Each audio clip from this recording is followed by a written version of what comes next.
Good evening, and welcome everyone to Slices and Dices, your favorite band of intrepid investigators across any RPG we can get our hands on. Tonight, we're playing Call of Cthulhu, Children of Fear, and this is our 4th episode. I am Jonathan, your keeper tonight, and I am joined by these lovely investigators. Why don't we just go around the horn to remind everybody who everyone is, starting with the one above me, gonna be Chris. Hello, everyone. I'm Chris, aka Endymion's Fury. I will be playing Charles Lockhart this evening. And sliding right over, we have Vanessa.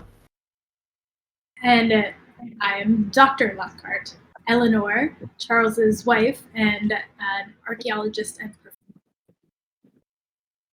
All right. Sliding on over from there, we have Matt. Hi, everybody. Matt here from Slices and Dices. If you don't know who I am, then watch more of our videos. That's all I have to say. I'll be playing Sofian Bazaz-Wain. Yep.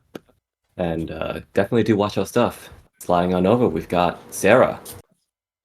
Hello, I'm Sarah, and this evening I'll be Chang Mei, Eleanor Lockhart's assistant, graduate student, and skilled linguist. That's right. And finally, last but certainly not least, we've got Tauron. Hello, I'm Talon, and I play as Timur, Stepanovich, Repin, and I am an art history expert who works alongside with Miss Chang and Dr. Lockhart. Indeed. Now, let's get into it. Wasted no time. Let's go. Mm-hmm. Damn right. I probably butchered my middle name. No, you did a really good job, actually. Actually, yeah, Oh, Stepanovich. first try, baby. Get it. Son of Stephen Stepanovich. Mhm. Okay, so current date approximately late October, not 2023, 1923. I should check my notes. Is it 23 or 24? Because the map says 1924. Ooh. Damn! We're in the Distances. past. We're in the future. I'm gonna say 23 right Fuck now. yeah, absolutely. I think that's where we've been. You know what it is? Yeah. I bet this campaign extends from 23 into 24. So we're going to have to, like, Mhm. sing Happy New Year in about 1924. Oh yeah, we Old can Lang get Syne a. and all that. Oh yeah. Yeah. There Makes sense. But is. American New Year, that's- European New Year, or Chinese? Oh no, Vanessa's gone. Blarg! Something happened to my connection. I'm basing. As soon as I Oh, mention no. Happy New Year, Zoom goes boom. She's like, peace, I'm out. Vanessa has New Year's You related need drama me to come and had help to you? leave. Speaking of New Year's, there is a Chinese. There are Chinese lyrics to Auld Lang Syne, and it's Mhm. very, Oh my God. very eerie. Christopher, you may need to go and rescue your your adventurer wife. Yeah. So Bring us I in do there. have a recap. Oh, please, recap away. hmm When last we left off, our intrepid investigators were in the Cave of the Thousand Buddhas near Tunhuang, aiding Langdon Warner in locating a hidden chamber of Buddhist artifacts. You fended off 3 pisachas, or ghouls, and within the chamber discovered a mysterious ascetic monk named Tenzin Khalsang. The monk explained his purpose: to guide prophesized individuals to stop the agents of the King of Fear from opening the gates of Agartha, freeing the King of Fear before the Lords of Shambhala are ready to defeat him once more. Agreeing to this calling, you made preparations to set off across the Taklamakan Desert towards the first of 3 locations, Lake Danakosha, near the town of Chakdara. There you are searching for a set of 7 ritual bowls left by Padma Sambhava, a revered Buddhist monk from long ago. On your journey across the desert, you were first caught in an unseasonal sandstorm where you encountered a party of 4 unusual skeletons. After defeating 3 of them in battle, the 4th, from atop a skeletal camel, reanimated his comrades and retreated, seemingly satisfied. Tenten surmised that this was the spirit of Xian Tong, a famous monk whose pilgrimage to India contributed greatly to the spread of Buddhism and became the subject of many folk tales and research. Later down the road, the party arrived in Khotan, where a festival revering rats was taking place. Upon investigating the disappearance of a Scottish missionary, Miss Moira Abernathy, you eventually discovered the true site of ceremony, an old ruin where a frightening entity, the Rat King, accepted tribute from the townsfolk of Khotan, granting them protection in exchange. It is among these ruins that the investigators discovered Miss Abernathy, now turned into a large rat with a human head. Thankful that the investigators found her, she revealed that she was perfectly content with her situation, as it is penance for accidentally murdering one of the Rat King's subjects. She bade the investigators to assure her companion in Khotan to continue on their journey, and that the investigators have her endorsement should they encounter her cousin, James Strudwick, a member of His Majesty's Indian Civil Service in Srinagar. Escaping the ruins unnoticed, the investigators now make their way towards the Himalayas, where they'll cross to reach their next destination on their journey. So, as you can see, the flag is currently in Khotan, and Yusuf, your caravan driver, is going to be taking you along the red route on the southernmost route, This way, indicated right? in red. Yes. You'll be stopping by the city of Leh, and then Srinagar, and then unlabeled on this map right here is the town of Rawalpindi. From there, you'll be in Peshawar, and you'll head to Chakdara. Now, once you hit Rawalpindi, you'll be able to actually cut down a little bit of time, as you'll now be on the famous Indian railway system, which will be, I think, much appreciated after many days, months actually, of riding and walking across desert wastes, and soon, approximately 1 month in the mountains. Yes, camels are bumpy. So, first thing is what I'm going to do is actually bring us a little bit closer so you can understand the interesting situation that is this region of the world. Oh, wow. As you can see, it is the crossroads of the Kashmir region, which is on the other side of the Himalayas, is crossroads of 4 different countries: Afghanistan, the Soviet Union, China, and India. We're currently here in Khotan, and this is also known in India at the time as the Northwest Frontier. As you can see in this handout I've given you, and I will read out right now.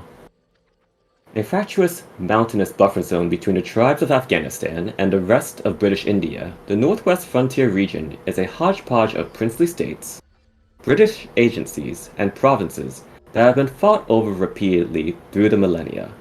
A Grand Trunk Road, immortalized by Rudyard Kipling in his novel Kim, passes through the region and over the Khyber Pass, also once part of the famous Silk Roads of old. Known in ancient times as Gandhara, and centered around Peshawar, the capital of the Northwest Frontier Province. The area is extremely archaeologically rich, after having played host to so many invading cultures and the empires they established. The frontier was also on Alexander the Great's route, as he marched to the river Beas, I believe, where his army mutinied, halting the Macedonians' conquest of India. And then supposedly Alexander wept, with no more worlds to conquer. Mm. But that was 2,000 years ago, right? Indeed. And so, I'm sure I've read about it a great deal. absolutely. Now, I'm going to switch over to music because we're in a completely different area.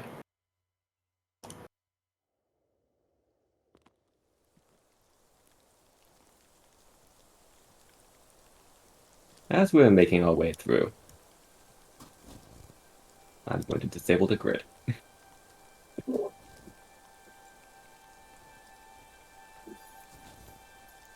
As we're making our way through,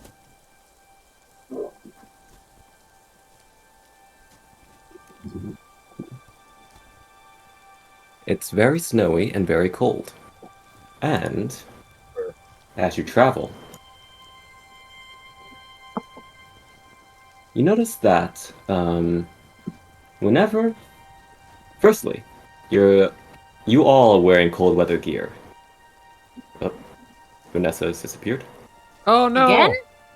Again? What's going on with the Zoom? I love the internet. Christopher Okay. will run again to her rescue. Mm-hmm. Shall I wait? Or... No, just keep going. It's fine. Okay. So, She's still on Discord, so she can hear you.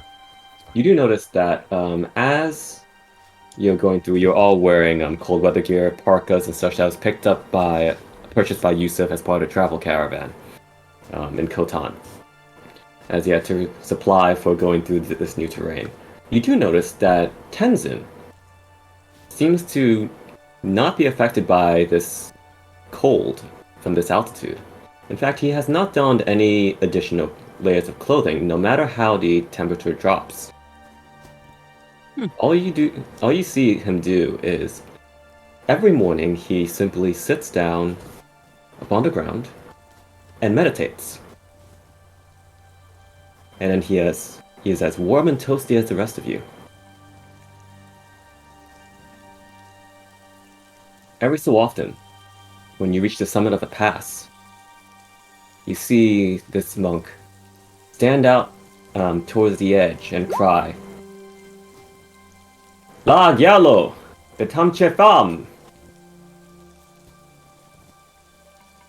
Which is Tibetan for the gods win, the demons are defeated. I speak Tibetan, so I would Mhm. understand that. May will smile a little bit when he says that. I think that she has also taken to sitting down and meditating with him in the mornings when he does that. Mm-hmm. He is quite pleased that you happen to join him and graciously accepts that you have decided to meditate as well. Now, as we continue further along, we eventually pass through the city of Leh.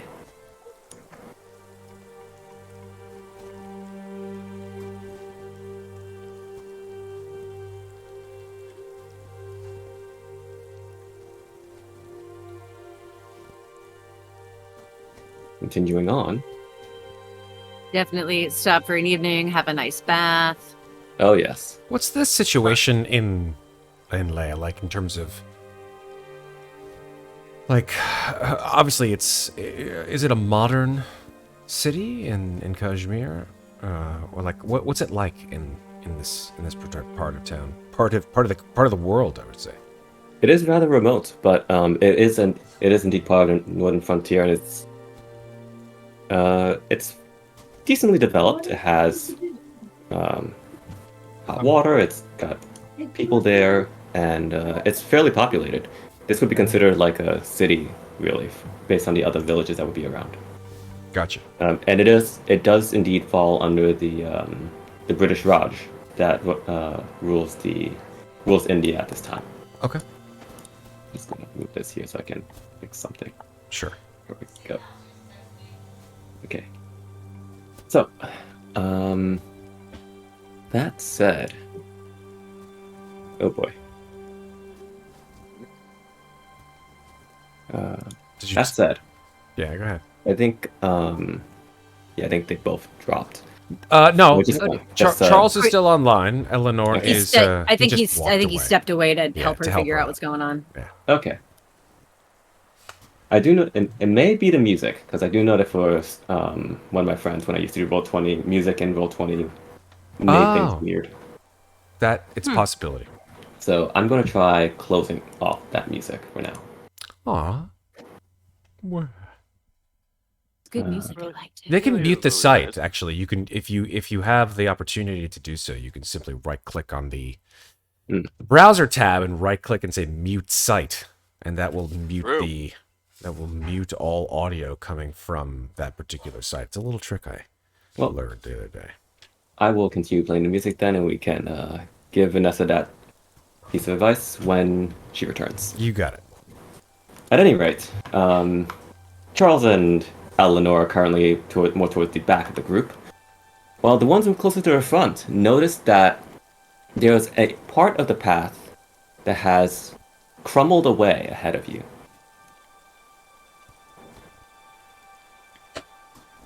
I sort of signal to Yusuf and point at and say, "Is that going to be a problem?" Oh, no, that shouldn't be too much of a problem. We should be careful around it, but I think we can go by one. All right. We should One be by very one. careful, though. One by one, huh? Definitely don't want to fall off the mountain today. That'd be Okay. rather most unfortunate. Is this going to cause a problem with the caravan itself? Meaning, like will our camels be able to get across? So you've actually switched over from camels to these shaggier beasts of burden, like yaks, basically. Oh, yaks, of course. Oh, okay. Yeah. I myself have never been around a yak. I assume they're just like kind of. I mean, I've seen them. Exceptionally large goats. Basically. Oh, yeah. damn. Okay, cool. So they're pretty decent, like in terms of their footing, right? Yes. Yeah. Okay. Yeah. And all of your equipment, gear, and belongings are on these yaks, along with anything that you might need, any supplies. So, who would like to cross over first? I'll go I'll first, go. Oh, okay. Go ahead. if that's okay. Yeah, go ahead. I am holding back and watching Yusuf to see exactly how he traverses it, so that I can try to do my best to guide my yak with, my massive animal handling skill over sort of the same path that he takes. Yeah. You see that he actually gets off his yak and begins to sort of shimmy close towards the mountain and walk very carefully and lightly. In that he puts his foot down first and then shifts his weight forward. And then follows with his back foot and keeps going. I'm assuming this is how you do it. Yes, that is how I will do this. Okay. But Sofian says he would like to go first, so I will let him. Alright. Sofian. So, with Yusuf sort of guiding you across, you will not have to make a roll. But, why don't you go ahead and make me a spot hidden check real quick? Sure. Righty. Open up my character sheet. Spot hidden. I've just gotten an improvement since last time in spot hidden. Ooh. So I'm at a whopping 67. Here we go. Nice. That's a hard Hey. success. Hard success. Very good. Sofian, as you are crossing, you cannot help but take in the view, and you want to see all around, and you are comfortable enough in your footing that you can afford to. As you do, you happen to glance downwards, where the path had crumbled. And some tens of feet below, on the mountain of the slope, there's a bundle of blood-stained clothing.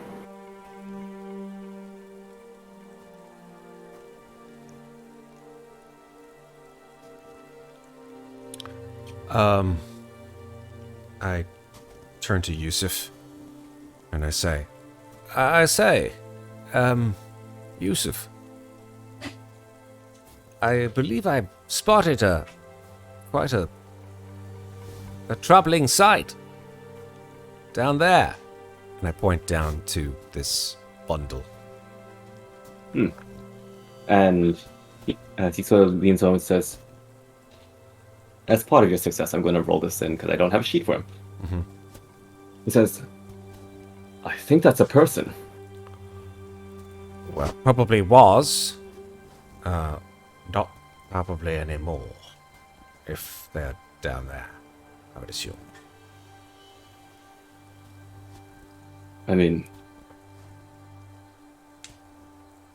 perhaps, and it's pretty unfortunate if they've passed. Can I hear this conversation? Sure. From back on solid ground, May will say, well, I do think we should at least check. They may be alive, or they may have family who would wish to know what happened to them. Do we have any climbing? I'm assuming we have some climbing equipment. Can hoist ourselves down there. Yeah, you would have some.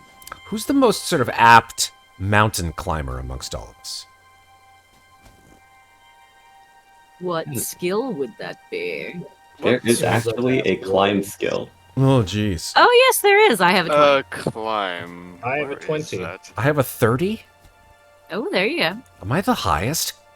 I'm Climb. actually trying to find. Probably. I'm a 20. Oh my god. This is where I die. Right here. Actually, We won't. actually, this is how I'm going to do Eleanor it. is also a point. First, whoever would like may roll a luck check to see if you have the proper climbing equipment. You can either Roll I'll use make a- luck or survival. I will probably roll up. Let me double check my where. I don't even know if I don't even think I have survival. Survival? Survival is not even on my sheet, so I'm gonna make a luck check. Is survival? Yep. Oh no, it is survival. Yeah, it's at the very last survival. It says survival desert for me. Oh, I don't have it. It must be a Uh. character specific thing. Oh yeah. Under sciences, there's something that says survival, and then you I can failed my luck check, so I do not have it. balls. Okay, so at Under best, s- I don't even have sciences, so Oh, damn. okay, so Yeah, at best, I'll meet halfway. I'm a linguist, baby. Let's try. It's fine. I'll meet halfway. You have a rope. Oh, Timur, you got the There gear. you go. Of course I do. That's where it went. You're looking around for the gear, and it turns out that Timur packed it. Timur's Uh-huh. Timur's the one carrying it. Oh, that makes sense. Go figure. So, yeah. I'm you tiny. have- I probably offloaded some of my heavier gear. Yeah. If you are using the climbing gear, you do not have to make a check to make it down. You can Ah. just simply descend.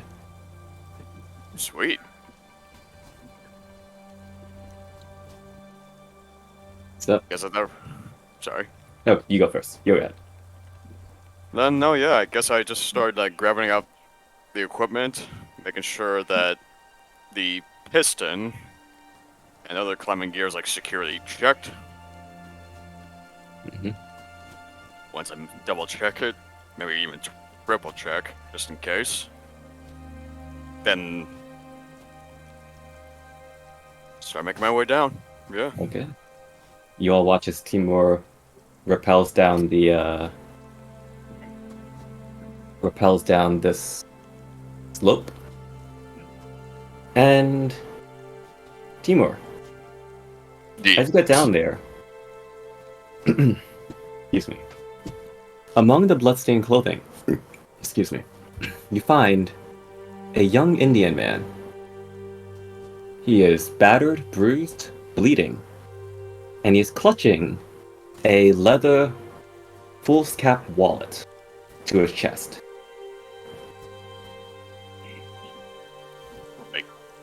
Cautiously proceed forward towards this wounded man. Is he wounded or dead? As you get closer, you see that his chest is just barely rising and falling. Dang, he's probably not gonna last long. Just gonna approach him. What happened here? The trail crumbled.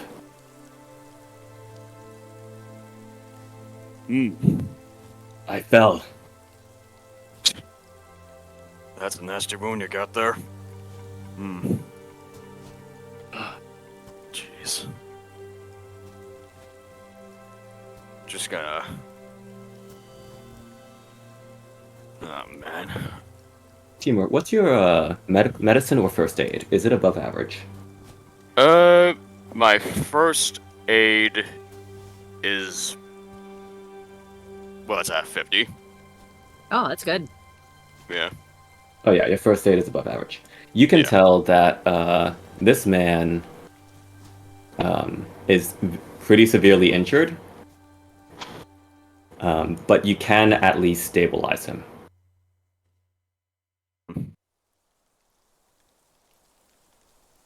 You know what? I'm gonna see if I can go ahead and try doing something about that wound of his. Maybe stop the bleeding. Yeah.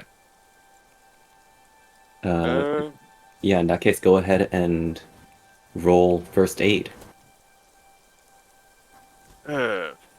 First aid.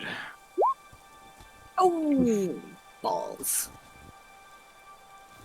If you like, you can push the roll.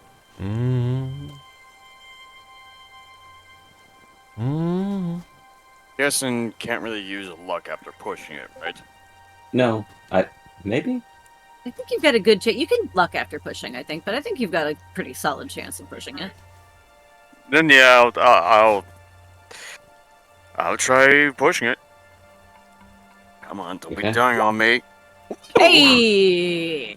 All right. Hard So, success. Talking so about. describe to me, Timur, how do you stabilize this man? Probably imagine I grab out like some kind of medical aid pack that I brought on me, bring out some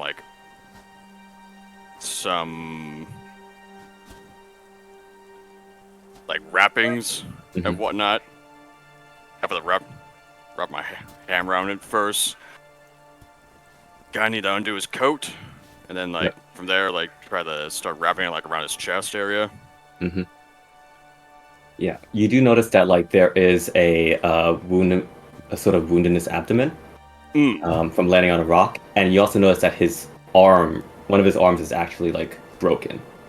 And his other arm, as you're working on his torso, his other arm, he's still clutching that leather wallet, and he just moves it out of the way so you could work, but he holds onto it tightly. Then yeah, I think I'll try to see if I can use some of the extra wrappings to see if I can create some kind of arm, like a cask or something like that. If it's possible. Mm-hmm. Oh yeah, totally. So yeah, you've got his arm wrapped up in a sling. You've sort of fashioned it out of some of the remains of his clothing too. Yeah. And he seems to actually sort of start breathing easier. Thank you. Thank you. And he says, "My name is Harit Peshin. I was trying to get to Srinagar." Were you with others? No, it's just me. It is a bit of a dangerous path by yourself out here. It is the only path. Timur Repin. I happen to be traveling with some other friends along the same path.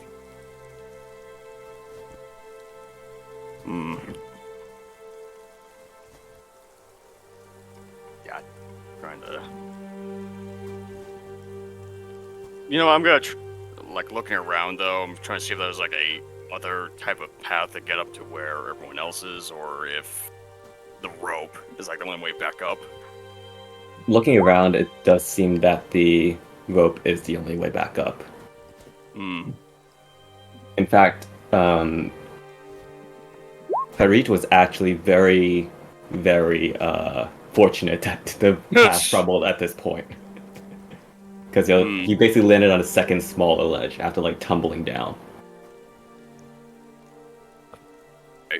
Well, seeing as it's the only path, seeing as the rope is probably the only way back up, I'm gonna try to seeing as he probably can't climb up the rope himself. Shit, is it possible for me to call to the others that are up above us? Yeah, you can call to them. Have a survivor down here. Any chance could use some assistance trying to pull him up. Can I, Yusef, can you help me tie up this rope? You said that I had a rope. So I want Yes. to secure the rope and throw one end down Mm-hmm. and say, Timur, tie this around him and we'll see if we can pull him up. And then looks over at Yusef and Charles and says, I do mean all of us. I don't think I can do this by myself. All right. Well, Mhm. I'm gonna try to help help the guy up carefully. Okay. So I would like like- to know. Mhm. You're helping him up carefully. Yeah. Cool. All right. Let's try to Um, get you. Let's try to get you back up there, at least carefully this time. So I would like to know who is going to make the roll on this. It will be a strength roll with a bonus die. Not me. I will. My strength is for an older gentleman, surprising. I'm at a solid What do you 60. got, man? I'm also at a solid 60. As I am am as I. Well, I will gladly hand the rope to Eleanor and have her do what is needing to be done. There you go. Mine is Very a 40, which is why I said not me. Hard to hear you, Chris. I said my wife is very strong. I believe your sound is coming, Chris. I'm not sure if your sound is actually coming through your headset mic, because it sounds like it's not. Awesome. That's okay. We can always take a break and fix it at the break. But for now, we're all I right. can fix it All right. now. I'll fix it. No. now. I'd like to imagine that I probably try to see if I could tie some of the rope around. And two, isn't that better? Much better. Much better. Yeah. Under the armpits, around the chest, Yeah. under the armpits. Yeah. Sling it down around his crotch and over his shoulders. Yeah, what she said. Yeah. Two on the other side. I'm not gonna lie. With how much thought you've put into this, I'm giving you a second bonus die. Yeah. Wow. That's a lot. So, That's a lot of bonus die. yeah, go ahead and whoever is going to make the roll a strength check, and you have 2 bonus dice. Don't fuck it up. This guy is our ace in the hole here. Volunteered Airbender. first. This guy is our MacGuffin. We need him. I know, and then I gladly handed it off, his life and well-being off to you because I don't want to be responsible for that. You want me to do it? Okay, fine, I'll do it. I mean, Someone do something. All right, I'm doing it. Oh, what's what? wrong with you, Charles? you have another dice. Roll. What? Oh, you Like- got both. You got both. Yes, hit the bonus penalty Like- on the yes. on the chat screen. Hit bonus Oh, you slash rolled penalty. Eleanor. There you go. Either way, Eleanor did it with a bonus that makes it a 51, and that's You get a second bonus die. Oh, make it even better. Damn! Damn! That's Damn. a 0. That's an extreme success then, because that Joe, makes it a Eleanor. 0 basically. It makes it a 1. Makes it a 1. That's a critical success. It makes it a 1. A great Oh no, heave. I'm sorry. 0 0. No, a 1 is a 1. Wait, 0 0 1. is 100, right? A one is Yeah, So but- a 1 is a critical he- success. Got Yeah, one he earlier. rolled a 71, so it's a 0-1, so it's a critical success. So Yeah. Immediate Okay. advancement, right? I think I remember. you don't. Yeah, but we don't advance strength ever. It's just. Oh, it's a strength check. God damn. Yes. Damn it. Well, here's the thing. You even with all the bonus dice and everyone working together, you still needed a hard strength success. But And you you've got got a extreme. critical. Yeah. Yeah, baby. So- Okay, good. This courier is lifted up, ascending back to the trail, and you see that he is bandaged up by Timur, but he is alive, and he will at least live for longer than he would have if he was left there. I'm gonna assume I probably climb up after he gets up. Oh yeah, of course.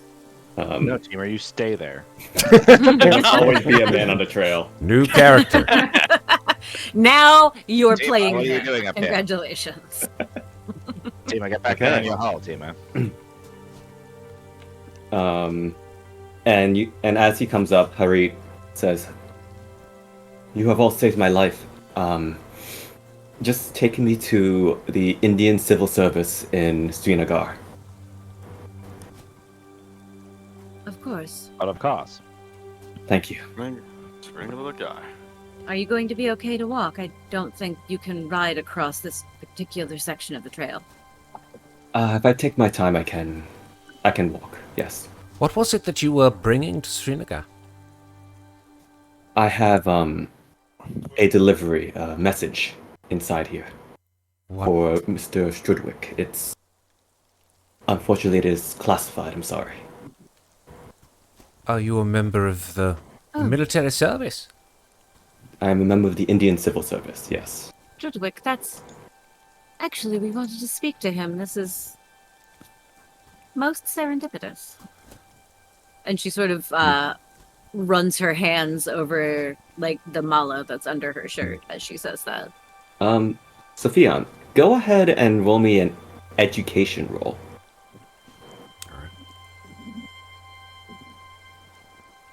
I'm very educated. I'm an 87. Cool. How about that? How about that? Yeah. Nice. Of course. Damn. Of course, you would know about you would know about this. You can definitely confirm that he does look like a runner, who is runners are these hardy individuals hired by the British Raj to quite literally run messages between countries. Oftentimes, it's secret intelligence.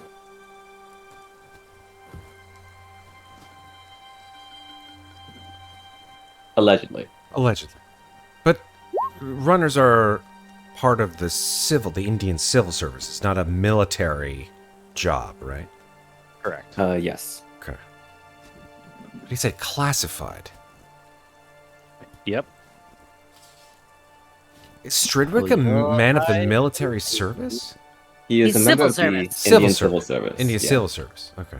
In charge of a classified document given to him by somebody else. Right. We're supposed to take Eleanor's, show him Eleanor's umbrella, and then he might, or not Eleanor, whatever Abernathy's first name was, and then he might help us.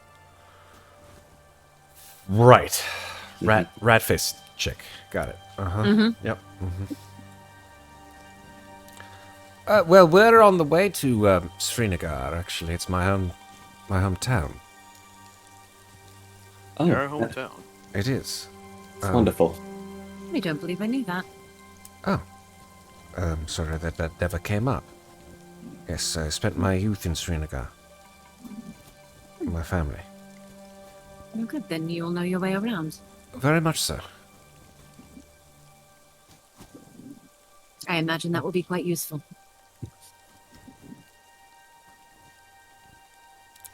Have you been home since? No. When was the last time you were home? Sofian? Quite a while. Perhaps a decade or more. Now that I imagine you'll be pleased to be back. Do you still have family there?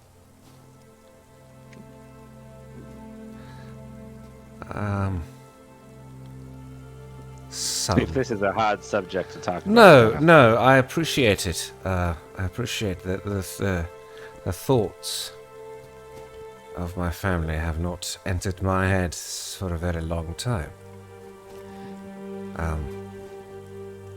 I left Srinagar with my brother many years ago to traverse the world, see the many sights, wondrous things, and no, I have not been back for about 15 years. And then Sofian just sort of wanders off. He doesn't really say anything anymore.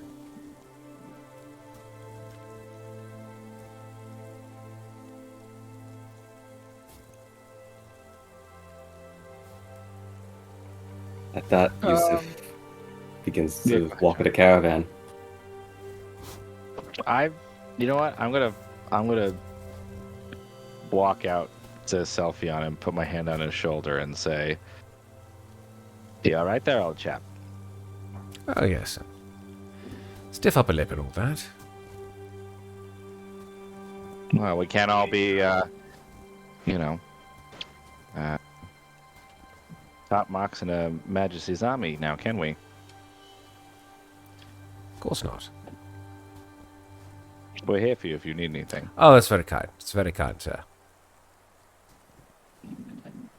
So just kind of punch him in the shoulder a little bit and walk back to the group.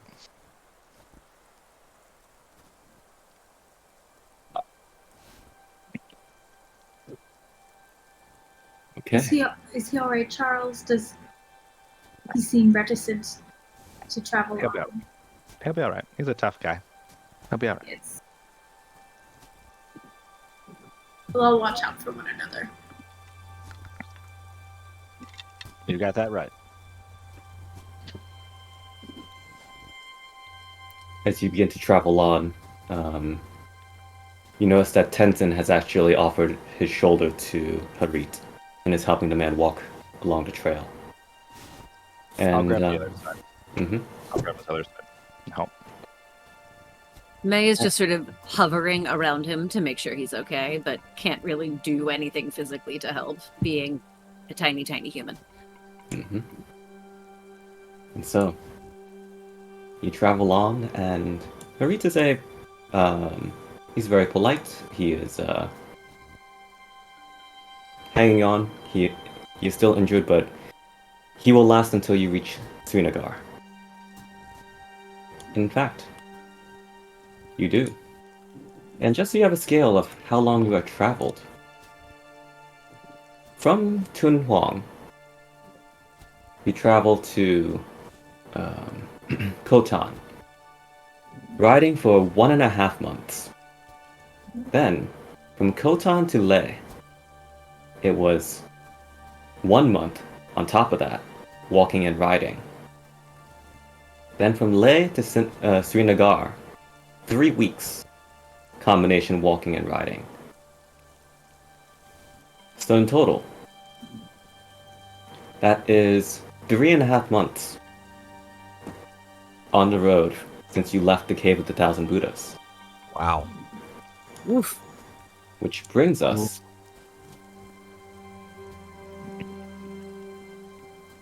to the middle of February 1924. There we go. There We're you go, all See? Matt. really I knew good it. friends now. Yeah.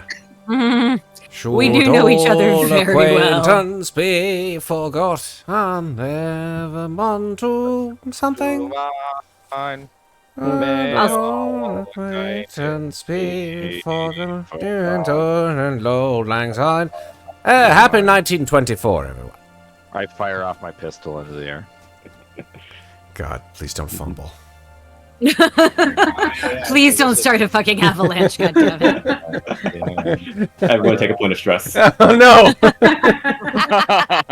Entering the new year the right way. I'll fire my rifle. I have a better score. Oh, God. There we go. Thank goodness. Are we really firing our guns? Fired Eleanor's New gun. Year's. The honors of New Year's. Yeah, Chris, make sure that you switched on to Charles and using Charles' sheet. Ah. That's funny. Making Eleanor a You hell did it again. Now, Straight. now I had as her you're in case earlier, but now as you're also on this road, you do have enough time for self-improvement. Nice. Really? Oh, your rifle's way better than mine, Vanessa. Yeah. So, Glad I adored. how many things can we improve? Once again, you must all roll your POW skill. If you succeed, you may either improve 2 skills that you know by 1d4 each, or 1 skill by 2d4. Okay. And this is separate from the actual improvements between sessions, Ooh, right? nice. This is an Hard to in-session grasp. improvement roll, yeah? That is correct. Because of the amount of time that we've taken on the road. Indeed, I love it. All right. So we were supposed to succeed, right? you're supposed to Yes, on succeed. this one they went. Oh, Well- the only one who succeeded. Well, I well, I am shit. willing to allow you to pour luck into this if you want. Luck into power. Damn, I'm- dude. Yeah. Okay.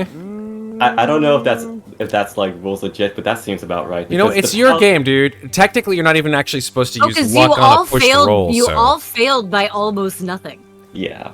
Yeah. And like you know what? the whole idea for POW is to see if you can concentrate Mm-hmm. and focus on learning something while you're on this road of travel. You know what? I'll use my 4 luck points. Oh, my luck is so poor, though. I have 21 points God. of luck. Jesus, dude. Oof. That's You a don't need to roll. bad I shouldn't failure. use my luck. Wait. Oh, no, you So- rolled luck. I know by accident because I toggle edit mode. Okay. Stupid Okay. edit mode. So I believe that's That's 8 points of luck. Should I use 8 points of luck? I I mean, it's no.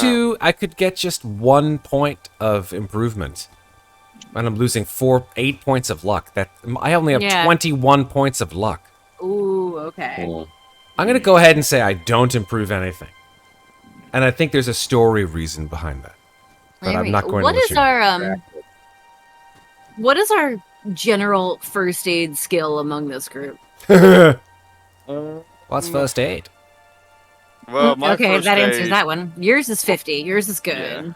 Yeah. 30. Eleanor, 30. Actually, I lied. Before. I lied. My first aid is actually pretty decent. It's 40. Okay. Oh. All right. So I'm not going to pour anything into first aid then. Mine's currently a 38. I can live with that.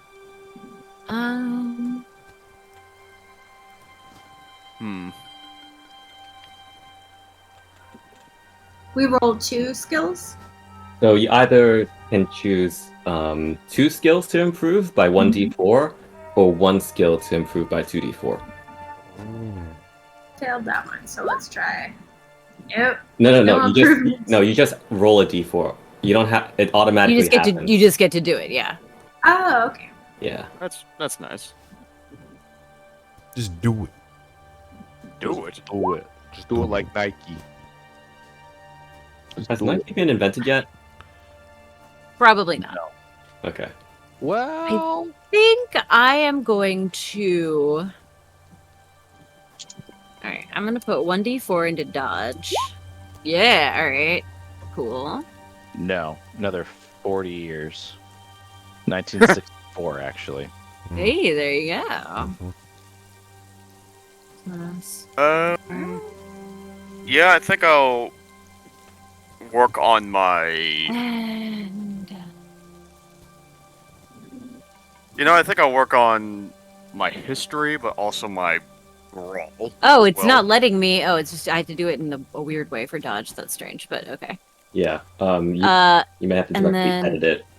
I was trying to directly edit it. It wouldn't let me, but it lets me put a +4 in a little block next to it, so that's what I did. You know, I think because dodge is based on your dex, maybe it's like half your dex. Yeah, something like that. Jonathan, really quickly, just a clarification of rules, because we always love to clarify rules here. Again, this is your game, so it gives a shit.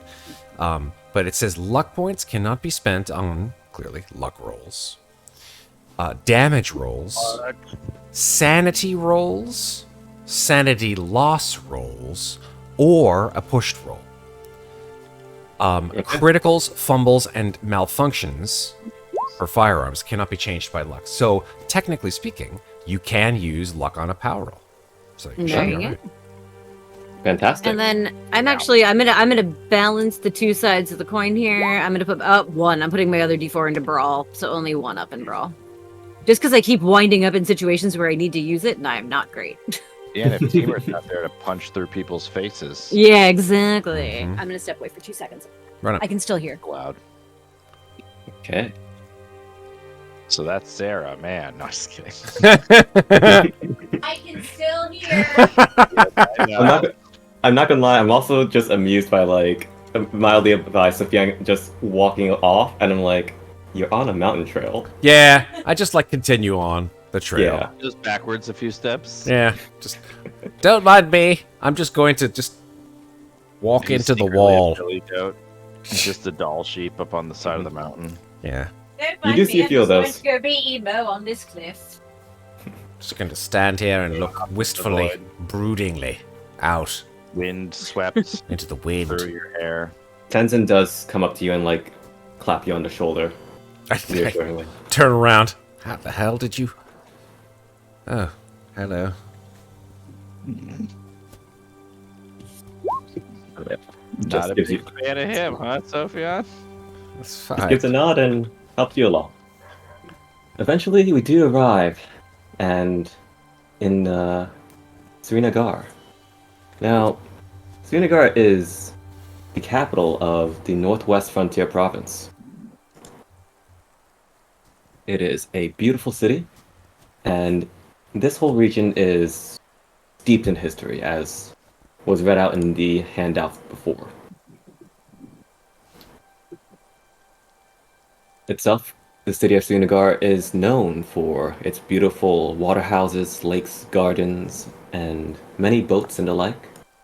And as you sort of arrive off the mountain trail into this place, you do see these beautiful lakes into the slopes in this cleared area of the mountains.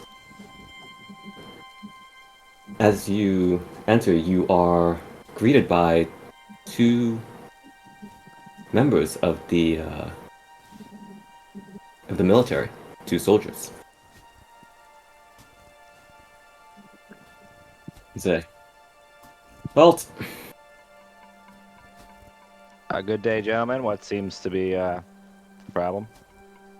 well, you're now entering the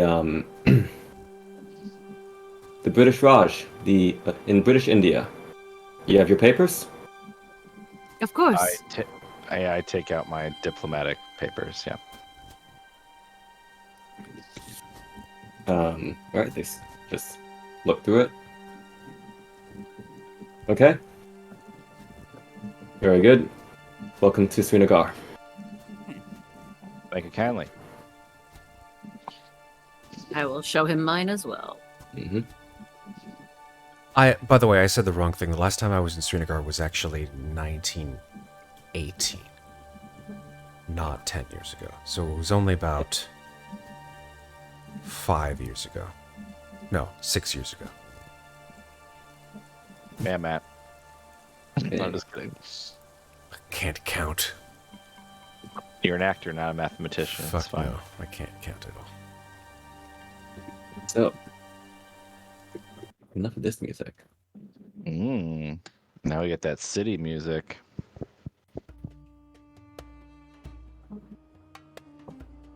Ooh. So, in the beautiful city of Srinagar, it is lively, is quite well developed. And I have a few pictures from, well, I think modern day Srinagar, but also a restored photo Ooh, that's cool. with color. Oh, neat. Ooh, neat. Ooh. Oh, that's very pretty. Yeah. I like Very the cool. house on the river there. Mm-hmm. Wow. Very cool. Yeah, so you see many people out on the streets. It is very lively. There are food stalls, textiles, all sorts of trinkets and the like. People doing business out on the street. You see many boats. You also see houseboats, actually. Cool. One place in particular being Dal Lake, where there are many houseboats there for British officers to stay in the warmer months down south to come up here with their families and avoid all that heat. So yeah, welcome to Srinagar.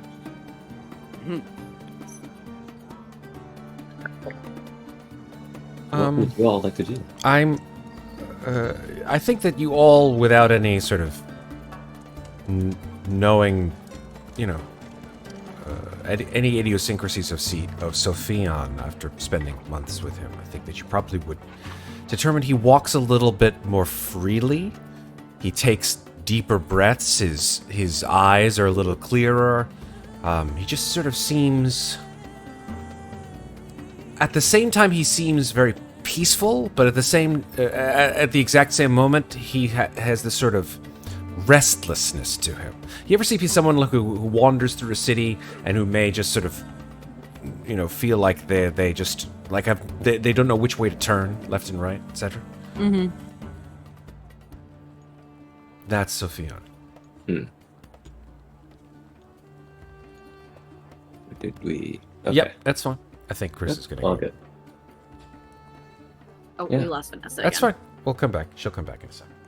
Zoom troubles. It happens. Yay, Zoom.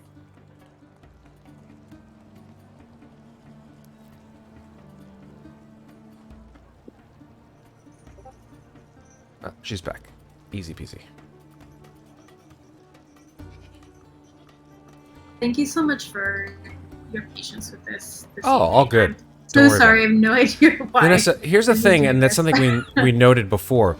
This may work, this may not. But I was messaging you a little bit. If you want, it may be just like a bandwidth thing. So what you can do is, sometimes, as Jonathan was saying, the music, which is wonderful, and thank you so much for it, Jonathan. If you right-click on the Roll20 tab that you're on, and say mute tab in whatever browser you're using, then the music should stop, and then less bandwidth will be used, and that could help with Zoom. Thank you. That's a wonderful tip. I do love the music and I miss it. So I did mute it. I've unplugged a bunch of things. It's a connectivity issue. So that's why everything kind of goes Clogged. off and Got then it. comes back online. So I'm gonna troubleshoot on the break. I'm No, that's fine. That's sorry okay. that I keep If we need to move to Discord video, we could do that too. We'll see. Yeah, we'll figure it out. We'll figure it out. Everyone has Any better. Everyone has technical difficulties sometimes. We've all Hey, it been wouldn't there. be a Slices and Dices stream if it weren't technical. Somebody didn't have technical difficulties. I used to freeze constantly on my old laptop back in the day, so Yeah, I think we are running so many fabulous platforms, but I've dialed it down, and I'm just gonna keep popping back in if it keeps happening while looking like a tiefling. You're breaking immersion! You're breaking immersion, Vanessa! Vanessa, if you ever need a recap on whatever had just happened, feel free to ask, and just fill you in. Thank you. My audio is good, even though everything keeps crashing Cool. again. Yeah. So as you're going through the streets, you smell some wonderful smells. All sorts of stews, curries, spices, fried food, puffed rice. oh yeah. It all smells wonderful, and it's not a Call of Cthulhu game unless you get a bunch of food described to you. Mm-hmm. Hell yeah. Heck yeah! Food I can't eat right now. As you're going through, Harit, the runner, says, I think I should be heading towards the Indian Civil Services office to deliver this message. We'll be No, sorry, May. Oh, I was going to say simply that we, or I at least, would be happy to accompany you to make sure you see your way safely. You are still in somewhat rough shape. Thank you. Great. I would appreciate that. My family's home is just on the other side of the lake. I would like to make a trip, a visit, shall we say. Would you like company for that, or would this be a personal matter? I wouldn't mind. I wouldn't shun the company, of course. I look to Eleanor, who's not on camera, but I'm sure she nods. She's coming back in. Yes, we would love to accompany you if that's all right, Sofian. You live in such a beautiful place, and we'd love to meet your relatives if that's okay. I'm Support you in this endeavor. I'm afraid that my relatives are no longer with us. Ah, I am Sorry so to hear sorry to hear that. Yes. Well, we all go at some time. But that said, some of my dear friends are about, I'm sure. My neighbors. It would be good to see their faces once more. Oh, you Of must. course. Of course.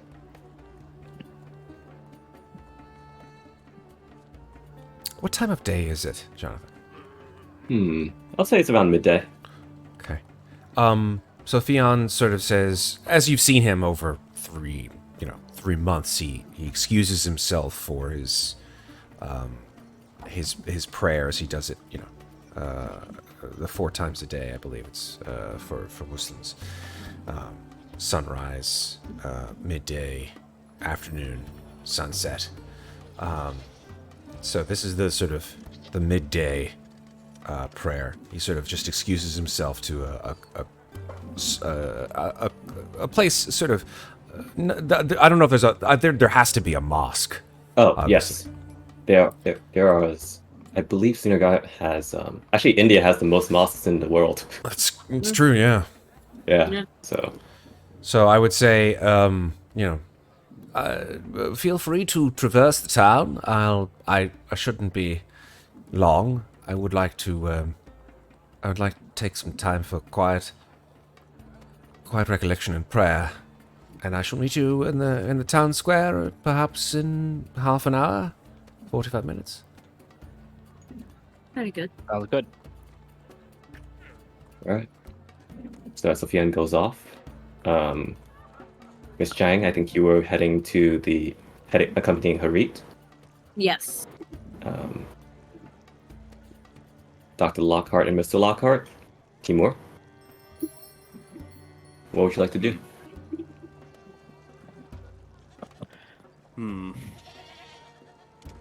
Probably one of the few times I can actually take a moment to enjoy the scenery for once. Or at least could give me some art ideas.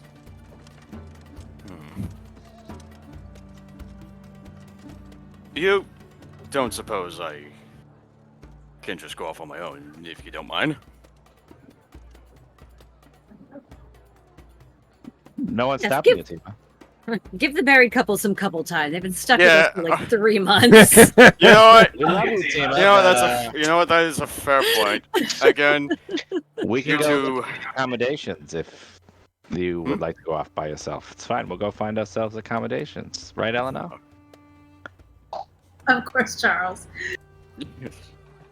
All right, I shouldn't be any much of a bother, but do try not to get lost around here. And I think at that point I shall start to wander off. Yeah. And the Lockharts are going to have couple time. Fantastic. Just a quick note, we've had an amazing raid from our friends Mates Fate. Hi, everybody. Hey, mates! And we've also had a redemption.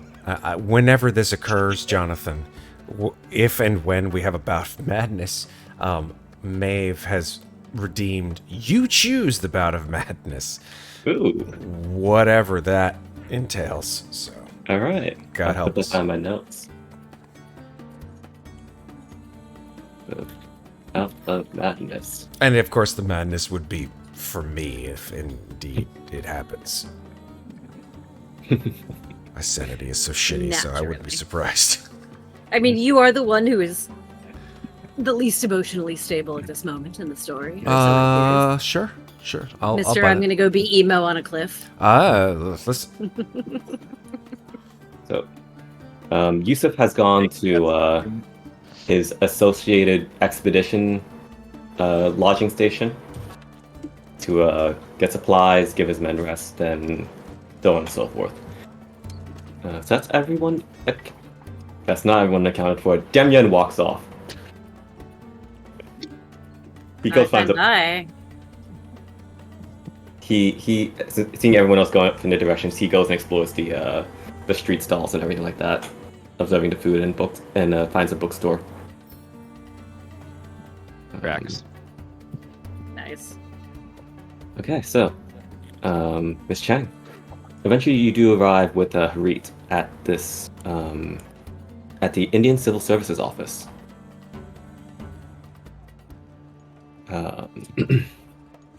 Harit sort of greets the guards and shows his identification and says, "I'm looking for James Strudwick." And they show him the way, and you're in.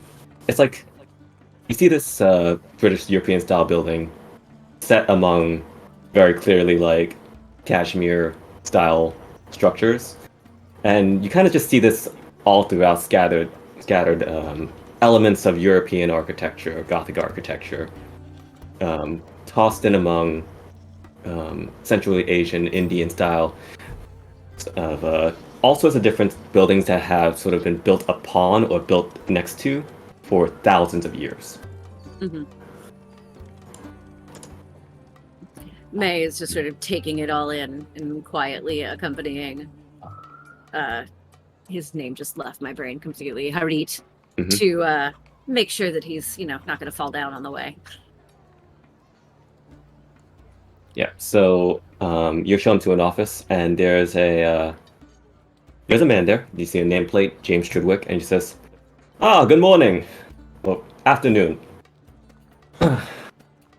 And he says, I'm James Strudwick, and I understand that you have a message for me. We both do, actually, but please, Harit, you have been through much. Go first.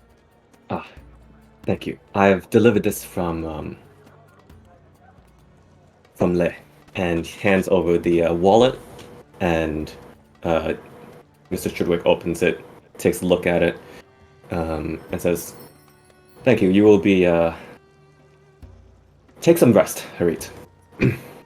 And goes and puts the wallet into the drawer of his desk.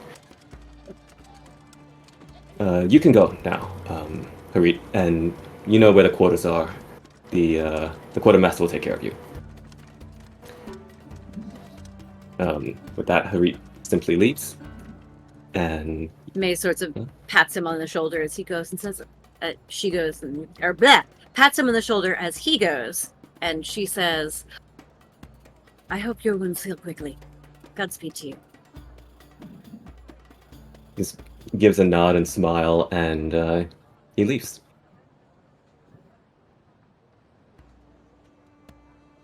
And at this point, Mr. Strudwick says, "And Miss Chang, you have a message for me as well?"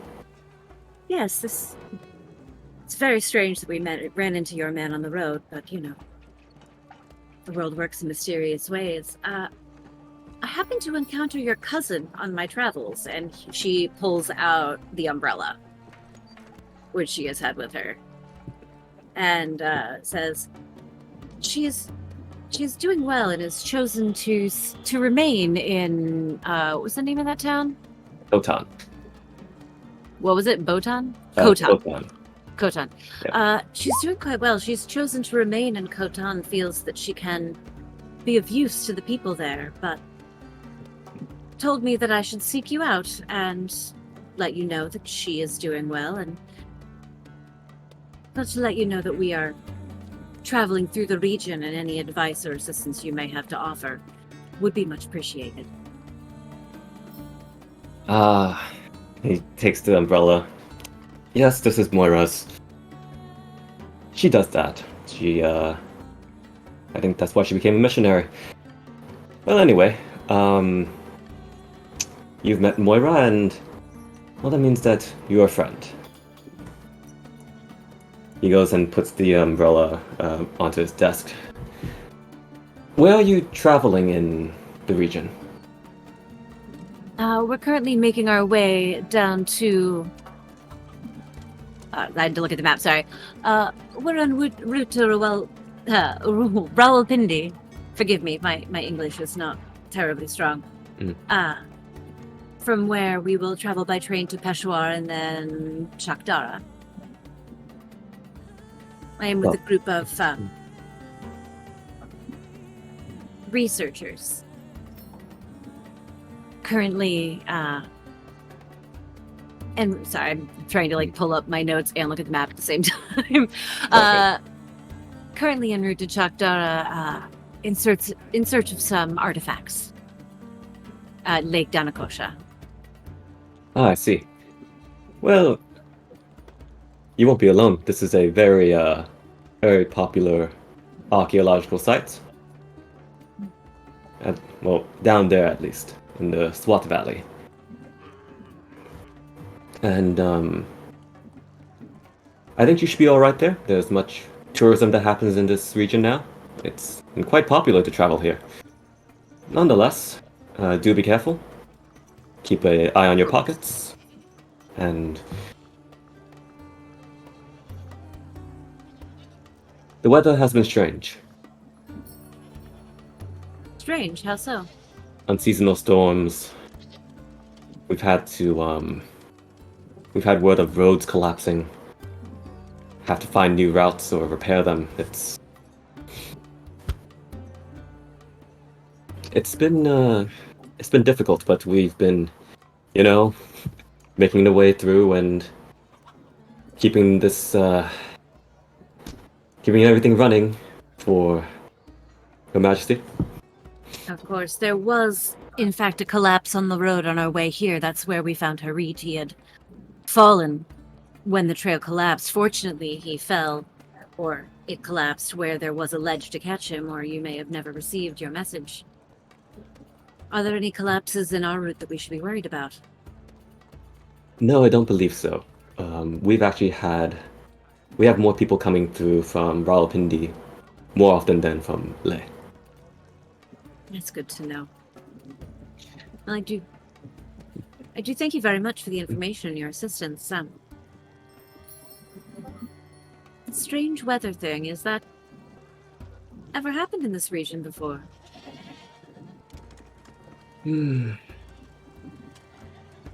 Depends on who you ask really. Oh, who would I ask? Well, the local people here have been around much longer, and of course have their own folk tales and the like. But we do have sometimes storms coming over the mountains, over the Himalayas, that have been reported. Unusual, unseasonal.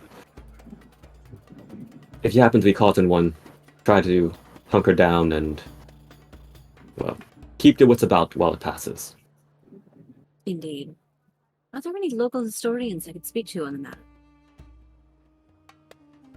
You should be able to find a few around here. He directs you to, I believe there's actually a museum in Srinagar. Perfect.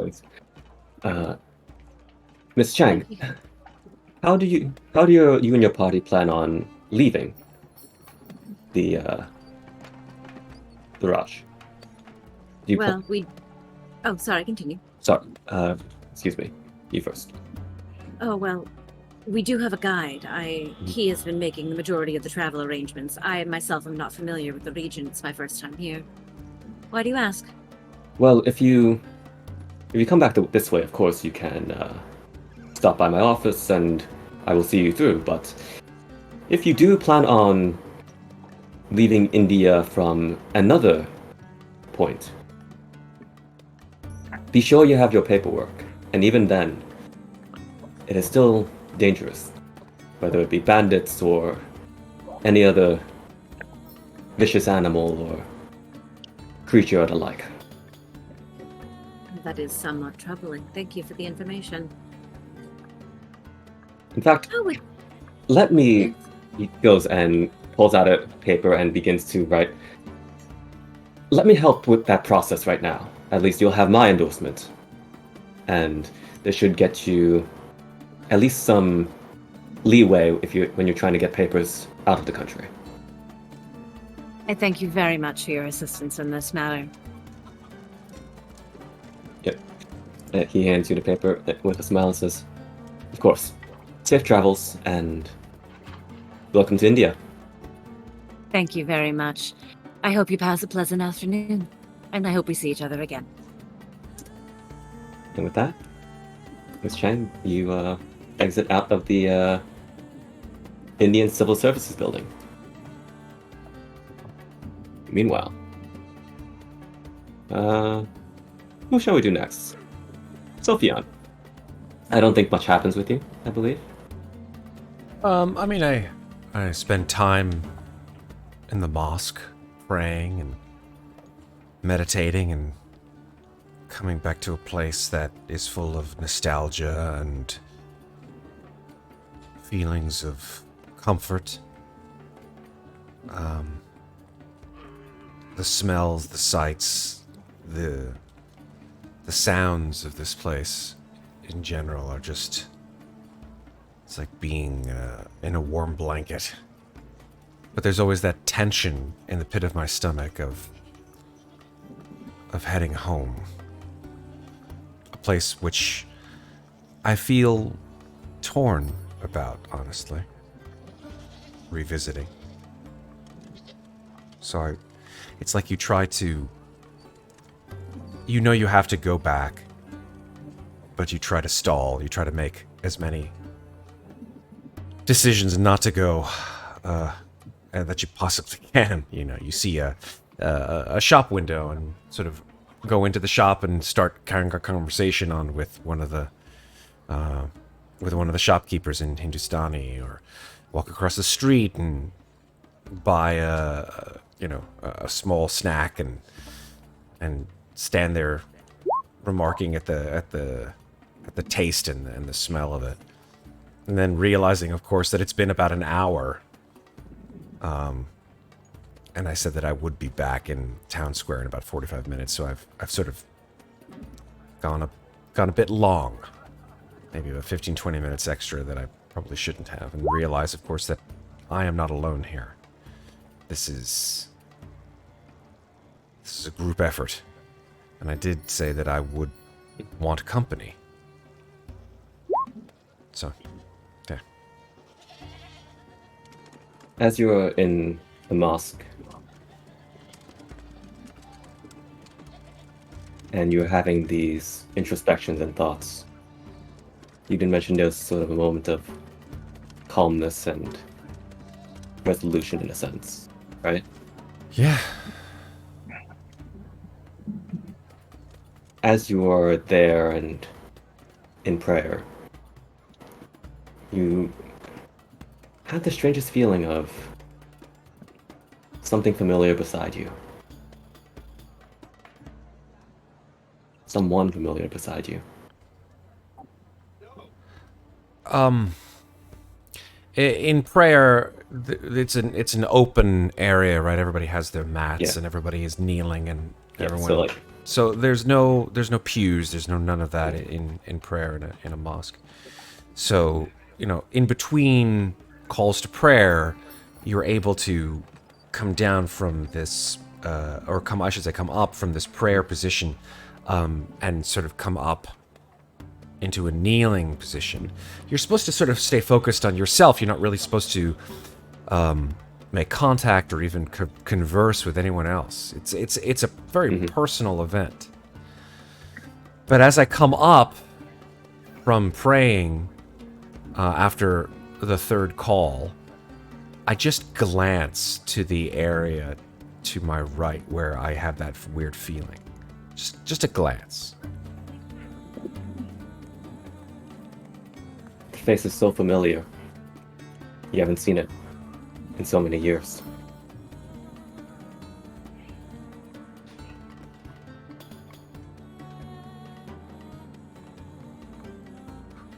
And then when you blink, there is another man looking at you who you don't recognize, who is kind of confused that you're looking at him. Immediately snap back down and go down for the next prayer. Embarrassed.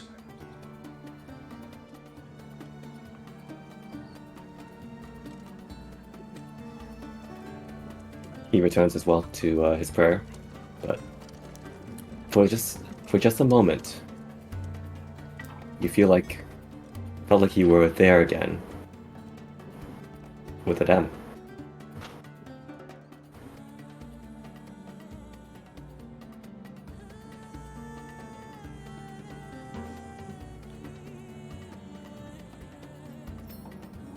When I leave the mosque, I'm probably one of the last people to leave.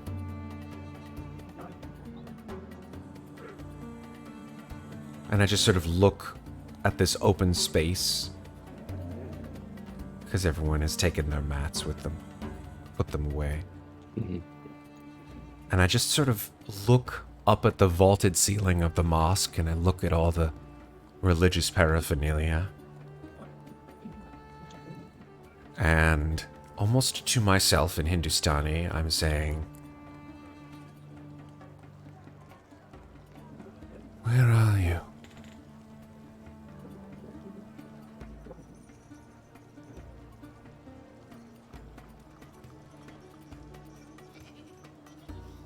There's no answer.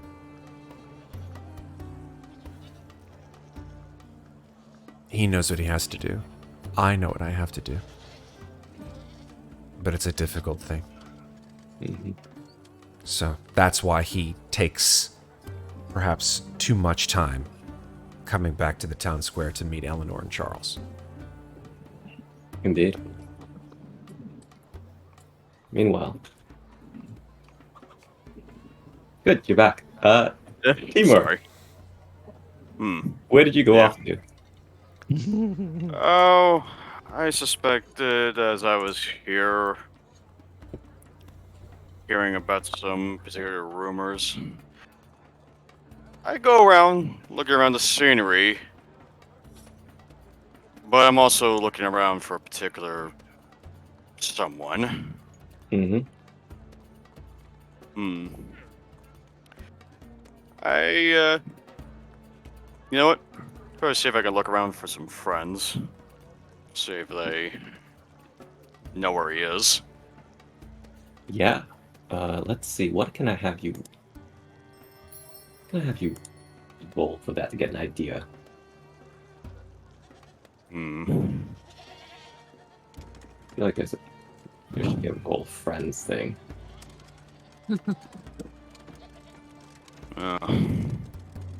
Probably a spot hidden or something like that. Yeah. Spot hidden. Ugh. That's fine. Damn. I'm just looking for degrees here. It takes you a little bit. You're unfamiliar with the city, but eventually you do find a friend. Took me a little bit, but I suppose I could approach him. He just sort of gives you a nod. Looking around real quickly. I don't suppose you happen to know where, this Bradley Wilkinson is located? Nods. Let's go up the way. You'll find him. A good service as always. And he sort of just nods to where he's been leaning. Like, behind him. Right? I start going down the pathway. Yeah. As you do, you sort of clock that the friend you found has now started to stand in the middle of that small side street. You walk down and you find a shop, and there's a man there. Sort of in the late 20s. He's got a thin beard, and he's got this sort of cane on him. It's like a crude cane. Got brown hair, and he's smoking a pipe. Can I help you? I look around real quickly. Guessing there are other people around. No.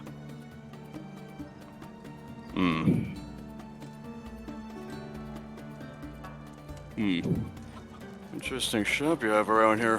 What kind of business you got going around? Well,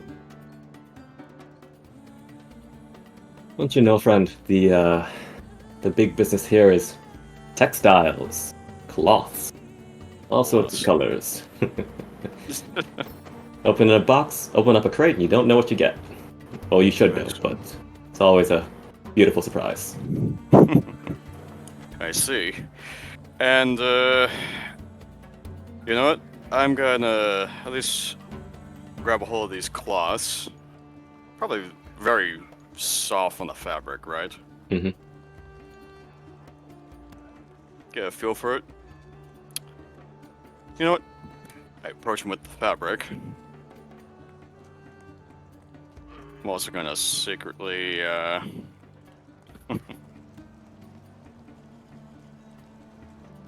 try to brandish my weapon under the cloth Mm-hmm.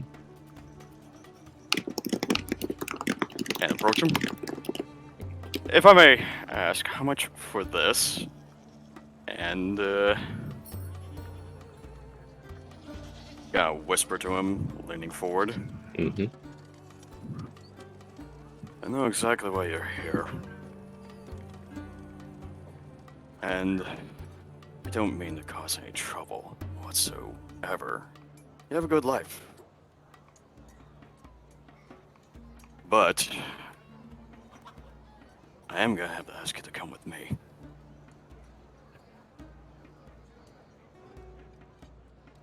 Go ahead and roll intimidation with a bonus die. Because you've got you've got something. You are certainly encouraging him. Okay. You said intimidate? Mm-hmm. Go ahead and roll a bonus die. Okay, so still success. Says, all right, lead the way. Excellent. A well cooperative figure. I like that. If only there were more of you like that these days. Listen, my friend, I have to do business, and I have to do business when I'm underneath the ground. Trust me, I'd rather your fate not be that dire. And you know what? I shall proceed to escort him back to my my friend. At least try to Mm-hmm. put away the weapon first from the public view.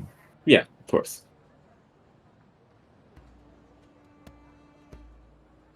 At this, the friend sort of turns and gives a whistle. 2 more friends show up, and the first friend says, "Good work. You take it from here." Ah.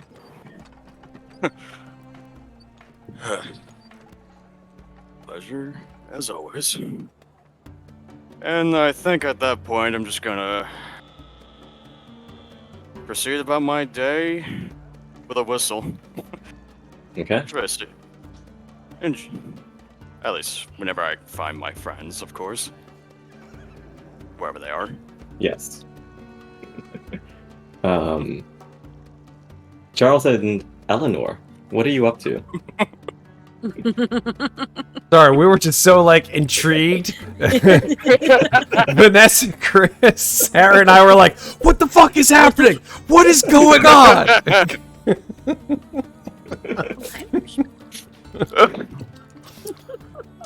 Secret agent Timur. Secret agent Timur. You will come with me, yes, comrade? Yes. All the opium. Da. That's great. Eleanor, would you like to tell the lovely folks at home what we are doing? What are we doing? Or should I roll a charm? Charm? Roll it. All right, let's see. Let's see how it goes. All right, I roll charm on my wife. See if it works. Does he get a bonus die for that or a penalty? Probably a penalty die. I think. Given the fact that, you are American, you have American dollars, and American dollars are, hang on, I just had this in my head. The coin of India. What? There are Rupee, rupees. isn't it? Correct. Yeah. To the roof. Now, where are you? There we are. 15 rupees is equal to 1 British pound sterling, or $5 US. Nice. So essentially, The exchange One. rate for the U.S. to the British pound at this time was fantastic. $1 no, for it wasn't $5 rupees. $5 $5 $5 to the rupees. pound. That's terrible. that's pretty Yeah, it's terrible. really, really bad. Yeah, I'm sorry. this is the other- Other way around. yeah, this is before World War II. Yeah, this is back when the British Empire was still an Yeah. empire. Yeah. I've never- You do find you have a lovely time. Great. You have a lovely time, and so Sophia, you're coming back from the mosque to the town square. Miss Chang, you're coming to the town square from the ICS. Charles and Eleanor, you're also returning as well.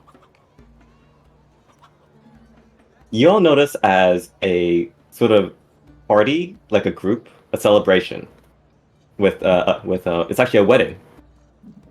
It's making their way through the streets, and they're having food and there's music and it's amazing. Among them, you see, with like flowers and stuff like that, is Tenzin Kalsan. And he's just like shaking people. Like, it's just like, handing out food and like singing, and then he just sort of spins his way over to all of you and just says, "I have no idea who they are. This is wonderful," and they're so happy. It looks like a beautiful celebration. Yeah, and as you sort of like there, you see a couple of them a couple of you from the wedding party say, "Oh, are these your friends, Tenzin? Do they want to come with us? We have plenty of food." This guy is like the Forrest Gump of this fucking episode. He just like wanders from. He's amazing. You see also Demian come up as well. He also has flowers on him and says, "The food is really good." Yes, it should be. You had me at food. I would hope so. And, Eleanor? Of course. Certainly, we shall partake in the celebration. I hear it's barbecue season in Srinagar. But yeah, I did look this up. People just randomly get invited to weddings. Oh, dude, I am so there. Forget It it. just Nice. happens. May is all about it. So yeah, you eventually, I think, after a great time at this wedding, you find a way to extricate yourself from the festivities, and you find yourself in a familiar place, Sofian. Oh, yes.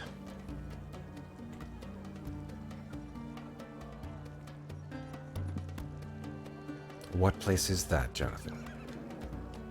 I think you find yourself at your family home. I think it is a lovely villa. The result of much hardship, hard work, and just a little bit of luck. Yes. I think I stand before the gate to my home. And you can see there's a rather sturdy padlock on the front, which I walk over to a nearby rather sizable rock and just sort of push one foot to the right, and there's a hole underneath it, and in that hole there's a small box, and I retrieve that box and I open it, and there's an iron key. OG Hider Rock. Damn straight. Mm-hmm. Saying, I don't often have the chance to do this. It's been 6 years. Things might be a tad bit tad bit dusty and disheveled, but we'll see how things go. And I take the iron key and I unlock the padlock and I push open the gates. Great. The gates creak open. And, yeah. A quiet house stands before you. I don't actually walk up the pathway to the house yet. I just sort of take it in. Take a deep breath. I just sort of look up and around, almost expecting. And then I look over at Charles and Eleanor and say, "Oh, please, welcome to my family home." And then I take a couple of steps forward, past the gate, to the small Does it path look leading to the lived door. in? I mean, Does it yes, look it lived in? does. It's an older house. It's probably about 30 years old. Yeah. It's made with, I would say you would say, it doesn't look like a shanty. It looks actually quite well made. It looks made with good materials: stone, brick, wood. The grass by now would be, extremely elevated, to say the least, because no one's been in to do any kind of yard work at all. But yeah, I mean, I'm just sort of moved through the path, sort of moving, swatting flies, etc., and other insects that have probably been a little bit rampant, and towards the front door. Follow. Mm-hmm. And so things might be a little bit shabby, but I do have quite a decent selection of alcohol for those of you who would like to partake. Charles's ears perk up. What kind of booze we talking about there? Oh, we have assortments of whiskies and vodkas and scotches and the like. A giant grin enters across Charles's face. He grasps Eleanor's hand and puts his arm around Sofian. Says, "Lead the way." Of course. Dem always did like a stiff drink. Nothing like that on a hot day like today. Perfect. Yes.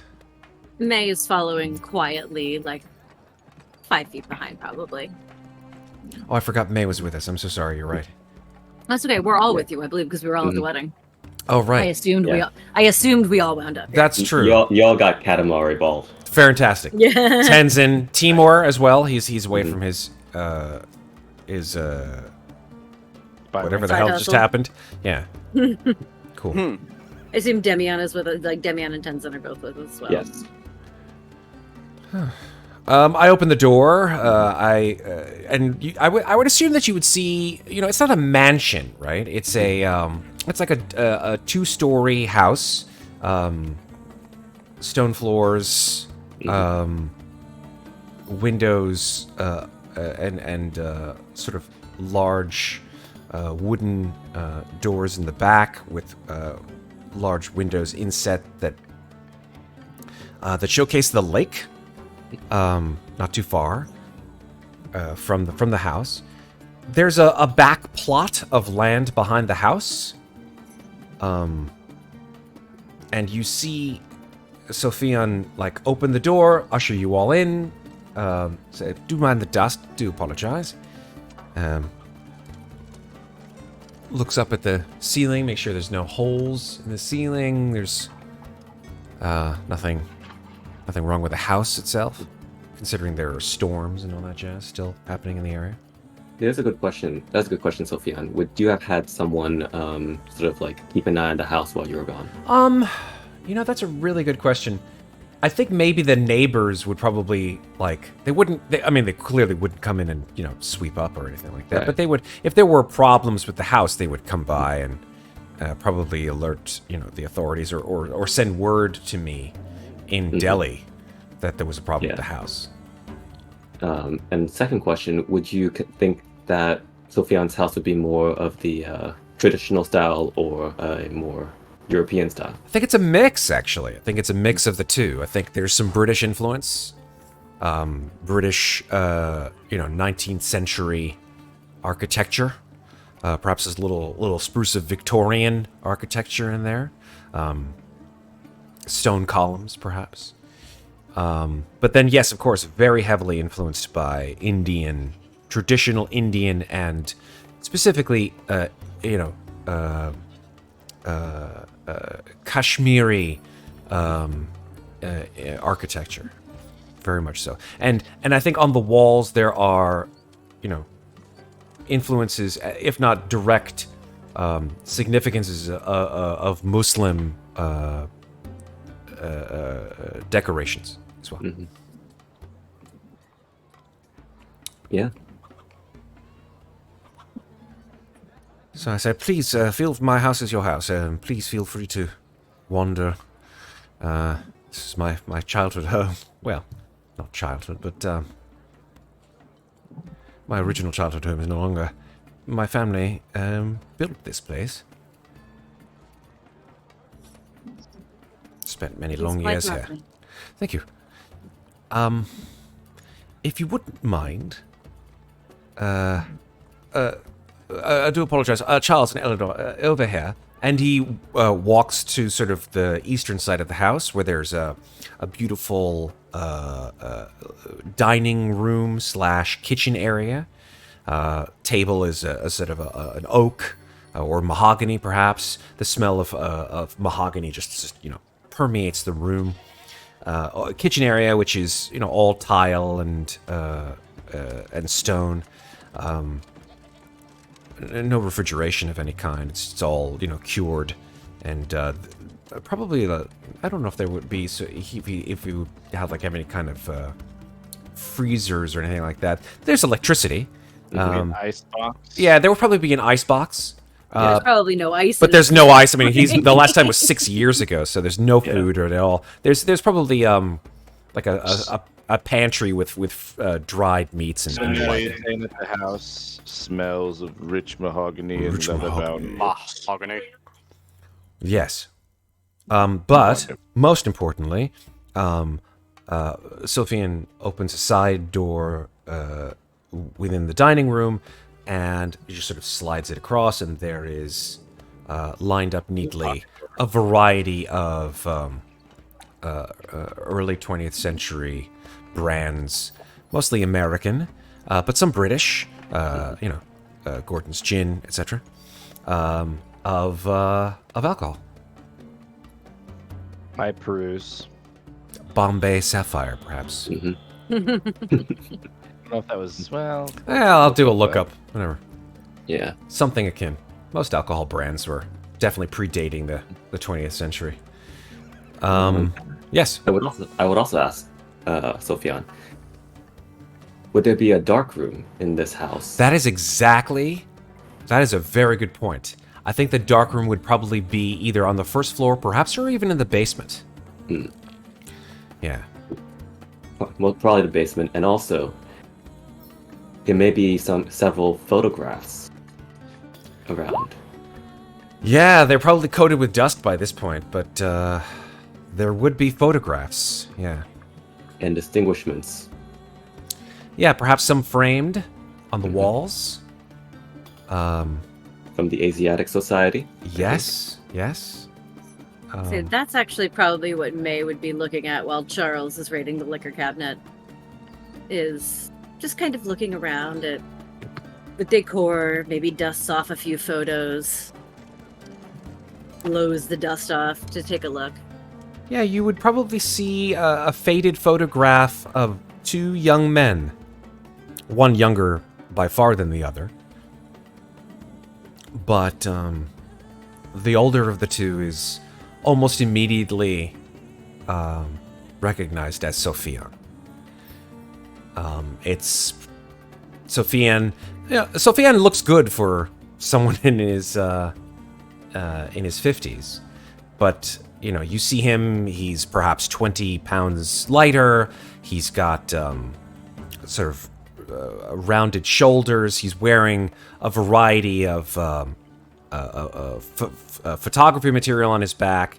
He's got a brilliant smile, and his hand is wrapped around his arm is wrapped around the shoulder of a younger, very, very attractive man of the same heritage as Sofian, and he's wearing a military uniform.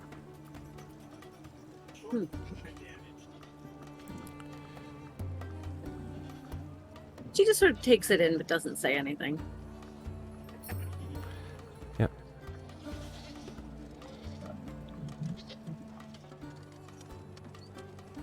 Charles takes down a bottle of Bushmills. Nice amber color. Pours out a little for himself and Eleanor and raises it to Sofian. See if he wants any. Oh no, of course. Something you haven't known him to do very often, in fact, if at all, is the fact that he doesn't drink. Right. Because he's Muslim. I didn't expect him to say yes, but I wanted to ask anyway. Cool. Yeah, of course. I was surprised. I said, okay. And I pour a little into another glass, a snifter, and hand it to him. The family. To family. Clink. He cheers you, but he doesn't drink. He just sort of like puts it down on the table. That's fine. Sofian, your home is lovely, so charming. Thank you for inviting us here. You're more than welcome. My friends. And then he looks at Tenzin and he says, and Tenzin, I would consider you a friend as well. I must attend to something quite personal. I would welcome, perhaps, a degree of privacy, as I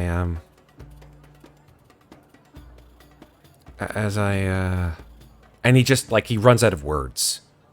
I just hold up my hand and I say, take as much time as you need, my friend.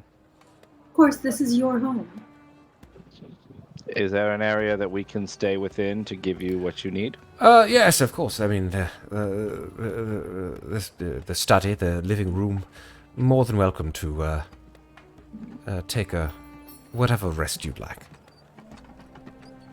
Thank you.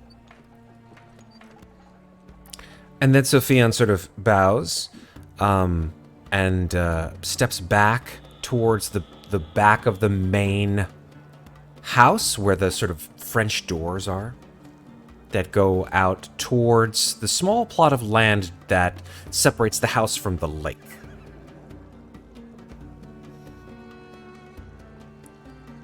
And he smiles one more time at all of you inside, and then shuts the door behind him, and then turns towards the lake, and begins to walk.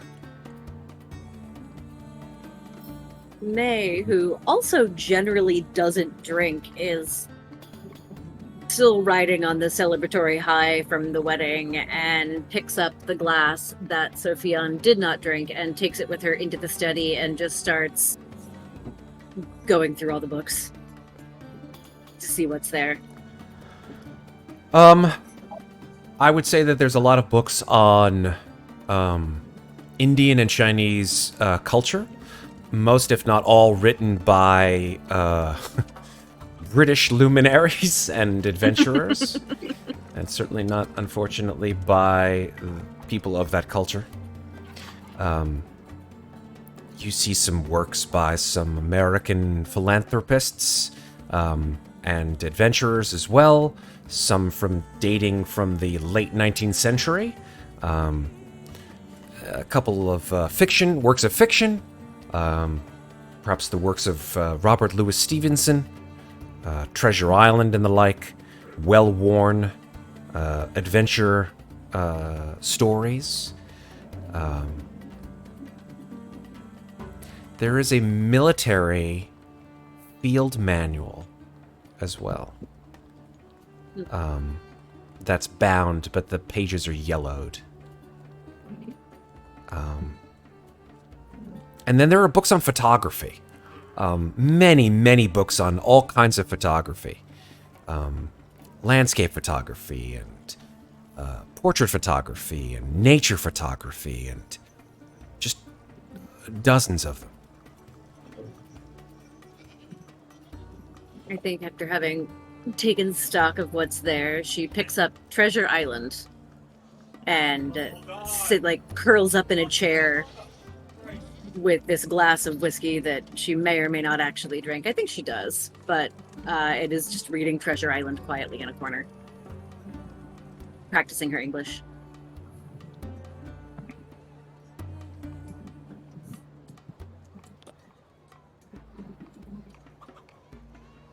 Tenzin and Demian also join Charles and Eleanor, though Tenzin will not drink. He will simply enjoy the company.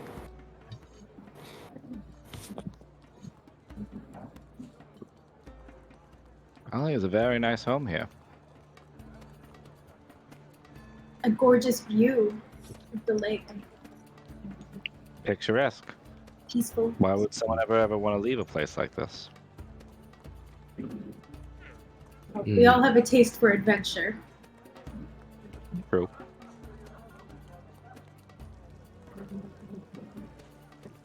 Everyone has their reasons for leaving a place.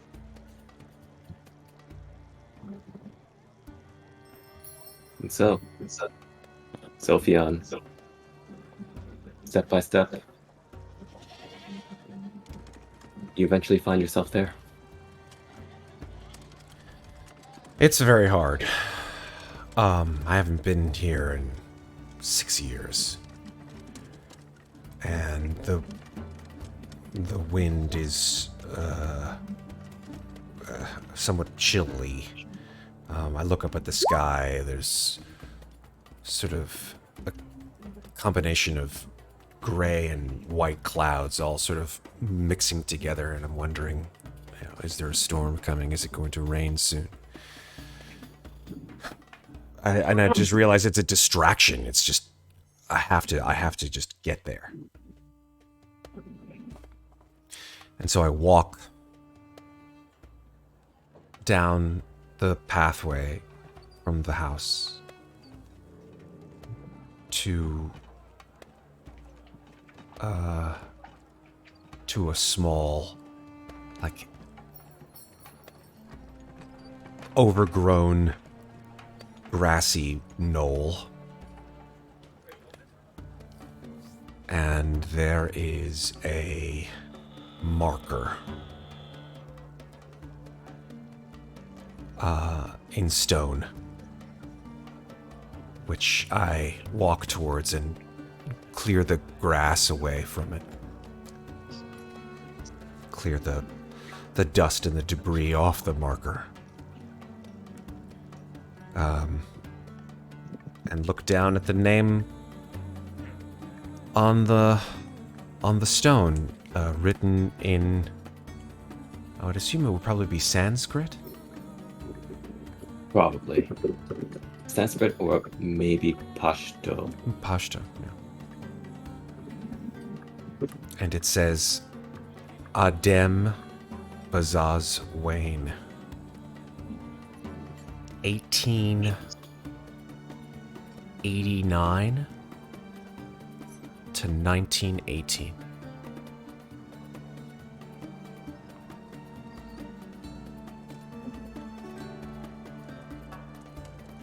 I look down at the stone and I look down at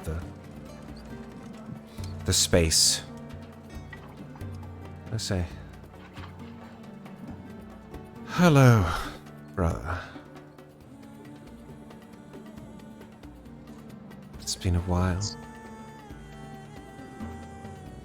I've been away in Delhi. I think that you'd be proud of me. I'm on an adventure. Just like the ones we used to take together. Fine folk, these. I don't quite know how we'll end up. But it's quite important. And I know what you did. In the war, Mother and Father never understood why you felt the need. I certainly didn't. You and I were rough riders together like Teddy Roosevelt. Wandering down the Silk Road like two heroes of legend.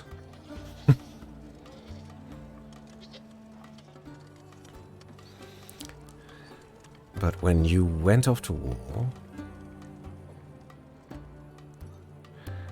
you were so upset that I didn't support you. The last time we spoke, I had quite a row. And then, when you came back to us, I didn't really give you the respect that you deserved. I simply attended your funeral and then left. I didn't quite know what to say. I didn't feel like I really deserved to say anything at the time.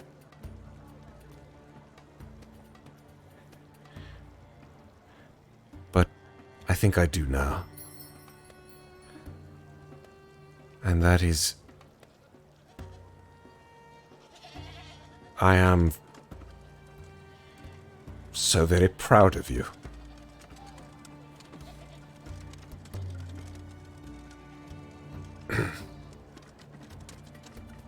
I think you'd be proud of me.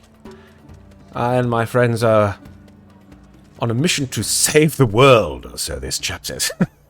Can't believe it, but I guess that's what we're meant to do. And if it is, then so be it. I've seen things in the last 4 months of my travels with them that you wouldn't have thought possible. Not even in our wildest dreams. Horrors beyond imagining. Wonders without description. Even my camera wouldn't do justice to it. But Adem, know this. You will always live with me, no matter where we go. Know that, dear brother.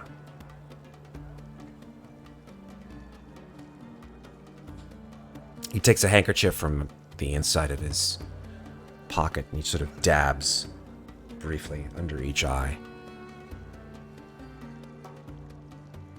He gives a half-hearted British salute.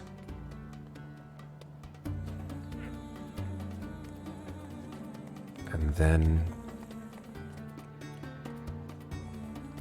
turns and walks back to the house.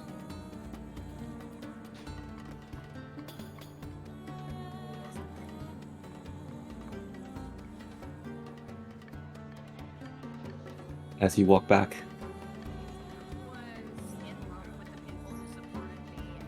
the wind kicks up a little bit, and you feel the warmth of the sun upon you as you return to the house.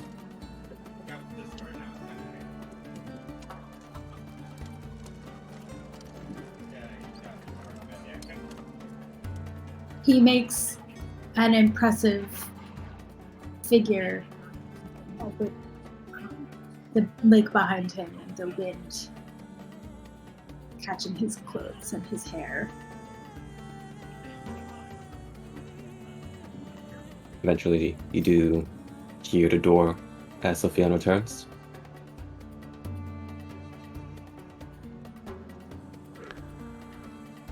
Right. Welcome back, old chap. Yes. Are you all right? I'm perfectly fit as a fiddle. Glad to hear. Hope you've been Was there anything? taking advantage of my house's You comforts. see, a few more bottles have been taken down, and he tried. Charles, if you wish to take some with you, please, by all means. I have no use for them No. here. Trust me, Eleanor would never hear the end of it. I'd never hear the end of it from her. I have too many at the house as it is. It makes for slow travel. Slow mornings. But it is Fancy nice. Another. He just kind of does one No. of these. Mm-hmm.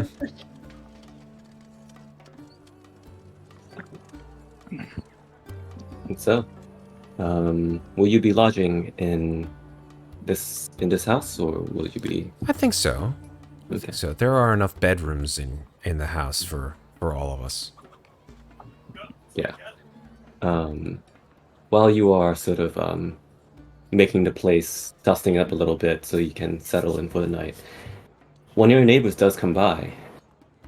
Surprised that you have returned, Sofian, but nonetheless warmly greets all of you. Invites all of you to on the spot, just invites all of you to dinner. Well, you I said look no to myself that. up. I thank him warmly in Hindustani, and say to the rest of the group, my dear neighbor is welcome to have us all for dinner at his house. He's overjoyed to see me after such a long period of my being away. That's I very love it. kind. May sort of looks up from Treasure Island and just, what? Oh, yes, of course. And sort of sadly puts the book down on the desk in the study and stands up to join them. Charles looks and sees the spine of the book and looks at May and goes, "How far'd you get?" I'm going to be honest with you. I've never read Treasure Island, but she comes up with something pretty sizable way into the book. I'll say, "Well, almost done then." Yes. I'll get to finish it one day. And so you are you're brought over to the neighbor's house. Name is Abdur, and he and his wife put together a brawling delicious meal. Stews and breads and curries and rice, and there are utensils if you prefer it, but the traditional way is to use your hand. To use the to take some of the stew, put it with the rice, and sort of ball it up so you can pick it up with 2 and 3 of your fingers, and then pop it in your mouth, or use some bread to pick up the food. And it is a delicious meal. It's kind of surprising that they're able to put it together so quickly for so many people. And I feel like this cuisine would be very nostalgic for you, Sofian. A home-cooked meal. Yes. Something I haven't had in quite a while. I do enjoy it. Something we all haven't had in a Mm. little while, but you especially. Yeah. You know. Sofian, with neighbors like these, we're all going to want to move in. Yeah. Hmm. Watch out, my man. You might have some new neighbors before you know it. Yes. Yes, of course. Tenzin, what do you think of Srinagar? It's beautiful. I've not been this way, but It is reminiscent of the tales of Basian and Xiantong and the beauty that they saw here. I believe Well, they what- would have passed through towards Chakdara. What languages would his neighbors speak?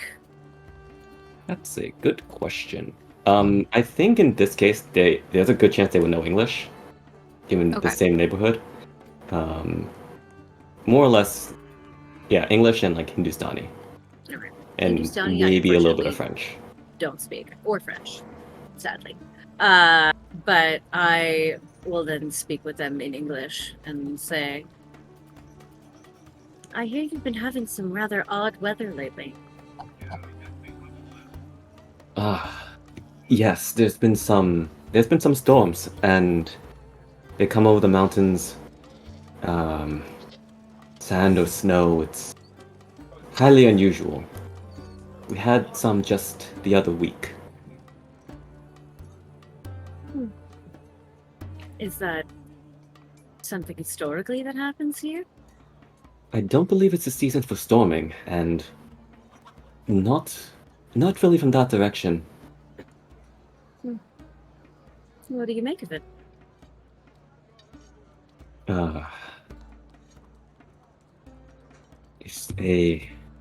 I think it's an ill omen for what might come.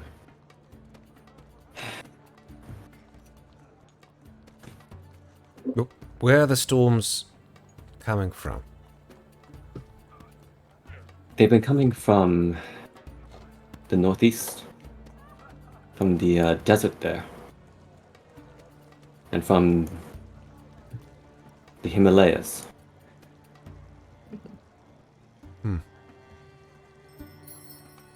Well, we've just come from the Taklamakan. And, we've made a great journey to be here. So if there's something following us from the desert, that's... We'd best stay ahead of it. Exactly. Best stay mobile. Yes, I don't think we'll tarry too long here. It is wonderful to be home, but home is where the heart is. Well, I'm still glad that you were able to stop by at least, and we can cook you a meal. And Abdur's wife goes and brings out a set of these lovely shawls. And says, "Please take these with you on your journey." Wonderful. Did you make these? Yes, I did. Wonderful, wonderful. Your craftsmanship is to be absolutely revered. Kingly gift. Thank you. You're too kind. And there are these are beautiful cashmere shawls. Oh, dude. Beautiful. Nice.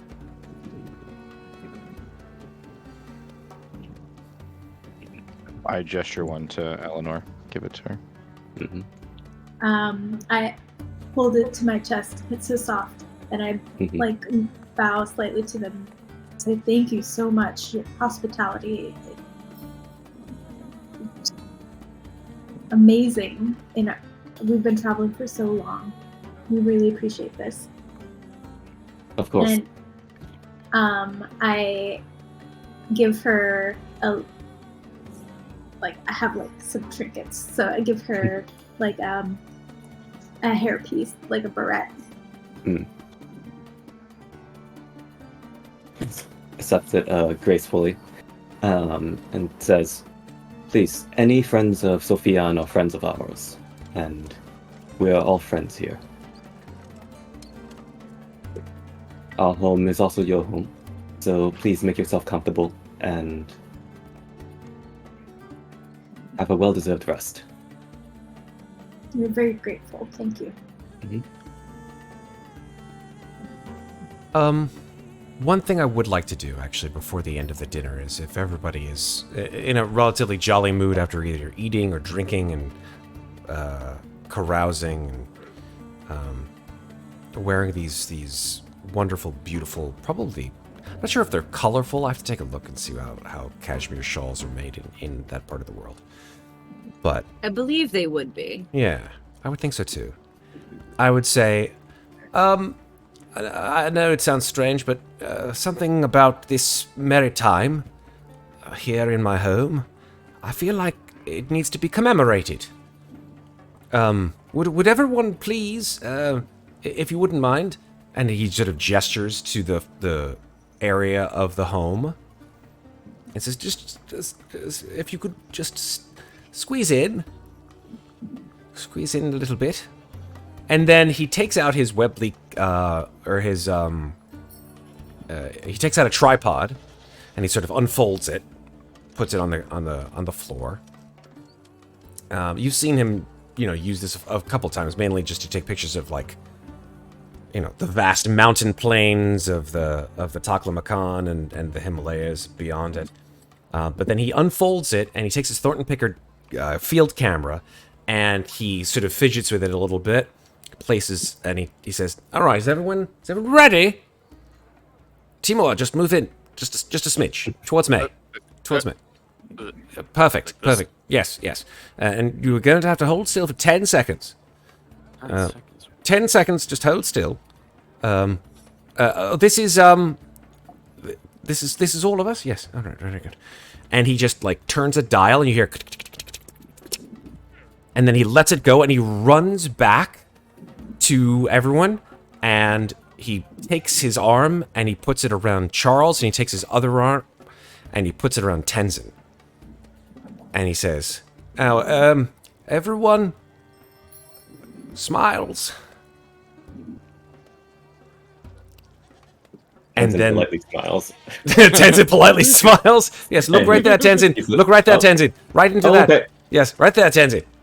And then there's a flash and the sound of a bulb breaking and the flash powder going off.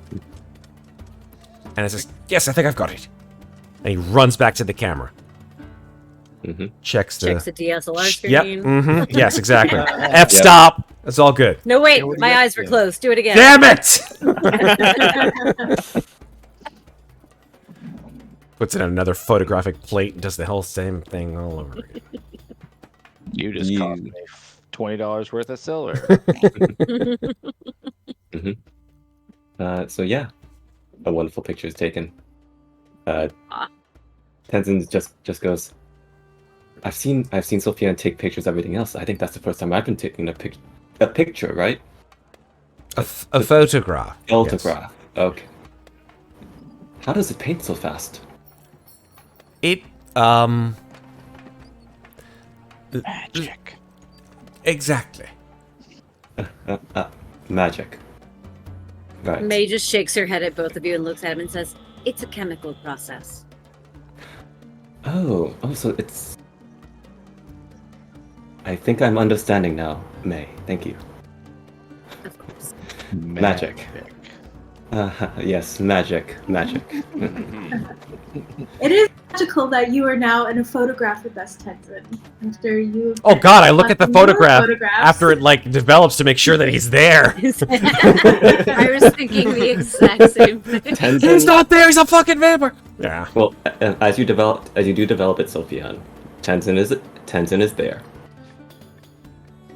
But you also do see, just by your head, just a faint outline of your brother. Oh man.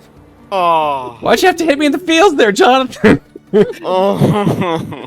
Oh. Oh. You just Damage. Jesus. Emotional Lose damage. 1 point of sanity. Well. Oh. Feel free to take a point of sanity. I will take that point of sanity loss. Mhm. I feel strong, man. I'm at 49. Well, I was at 49. Now I'm at 49. When I clicked on it. My bad. Extreme success. Oh, Did I do an extreme success? My God. Yes. That's Oh, funny. you wasted it. Ah, fuck. That's fine. Honestly, I think in this case, And earlier today. Rolled a what? mhm. It's true.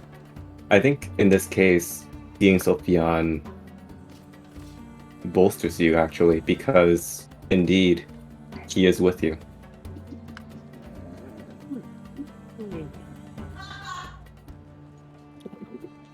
Worried there would be a ghost, but this is like the sweetest ghost. This is a nice spoop. It is a spoop. This is the- Yeah, there can it's a be nice friendly- spoops. It doesn't have He's to a be. friendly spoop. Yeah, Friendly spoop. heck yeah. Friendlier than Casper.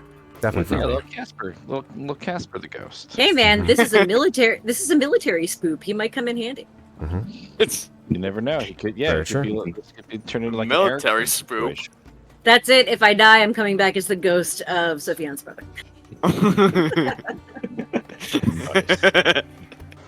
And so, next morning, you all rise, begin making the week-long journey from Srinagar to Rawalpindi, and then from there, Peshawar, by taking the train. And as you got to witness Tenzin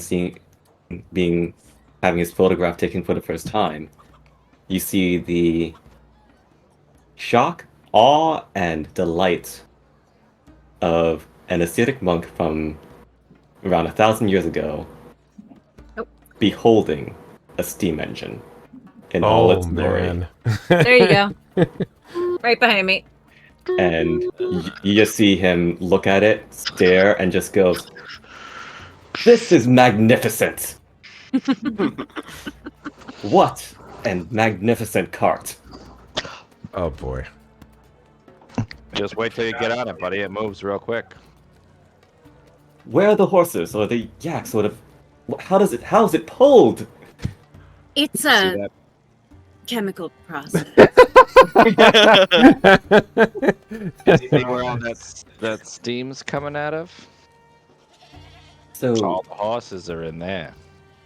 You see, when they heat the coal very hot, it boils water, and the steam from the water forces pistons to pump up and down, which in turn power a motor, sort of like gears, and the gears make the wheels of the train go. Rotate.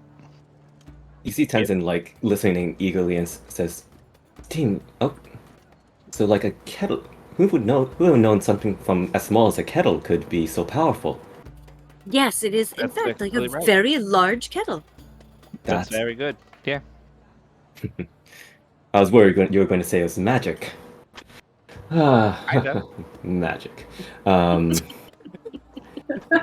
love that this guy who's like the most like unearthly like dude is like laughing at magic. It's like The guy who lives on one peach a year. yeah, exactly. This is magic business. So, yeah, or whatever. Imagine how many prayers on all of these wheels that are being sent. Fantastic. I think the marvel is worth everything else. And with that, you have your tickets, and you chug on through. And I think it's around time that we take a break. All right. Sounds good. Sounds good. Take a 5-minute break. What do you think, John? You tell me. I think 5 minutes would be good. Fantastic. Yeah. Stretch the old Five. legs. All right. And yeah. Do my prep for the morning. I agree. You want to lead us out there, Jonathan? Thanks for watching us. We'll be right back with Call of Cthulhu Children of Fear. We're in Chapter 3, A Song of the Lost and Forgotten. See you back in 5 minutes. Everyone, welcome back to Children of Fear, Call of Cthulhu campaign. And so, let's get back into it as our investigators travel from Srinagar to Rawalpindi and Peshawar, and then Chakdara. Let me just highlight this part of the map, this part of the route. Okay. So, a little bit about this place. Chakdara. Built on the banks of the River Swat, Chakdara lies around 80 miles from Peshawar. It was here that Alexander the Great forded the river on his journey to the Indus, and the town stands, like so many others in the region, at the junction of several important ancient trade routes. The Swat Valley, located in its own minor princely state, once formed the northern tip of the kingdom of Gandhara. Miangul Gulshazada, there we go, ruled this valley after selection in 1918, and the British formally recognized him as the Wali of Swat in 1926. So he's not there yet as the Wali. That's in a few years. Historically the home of the fierce and warlike Pathans, or Pashtuns, the area was ruled by a succession of powerful empires and was widely traveled by Huan Xiang in search for his Buddhist scriptures and relics. Many scholars believe it is the home of Vajravanya, or Tantric Buddhism, which was introduced to Tibet by Padmasambhava in the 8th century. Now, as you recall, you're looking for 7 ritual bowls that were left behind by Padmasambhava. In addition, the fabled medieval Indian kingdom of Udayana, birthplace of Padmasambhava, is thought to be located in Swat Valley, which is why you are here.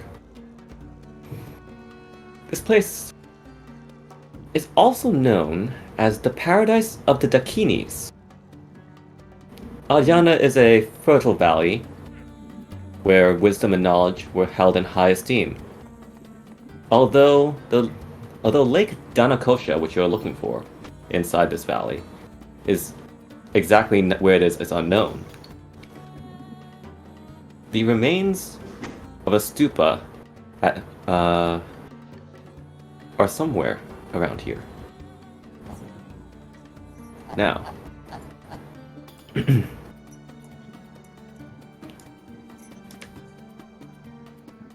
I believe Chang Mei and around half of you would know that Huan Xiang visited Lake Danakosha in the 7th century. Indeed, Demyan is holding a copy of Great Tang records of the Western regions, the wandering monk's writings himself, in a book.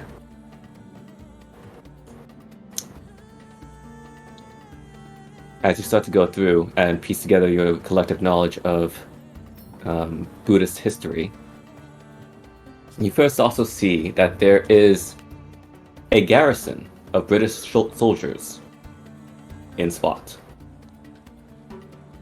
There's a fort, a small village,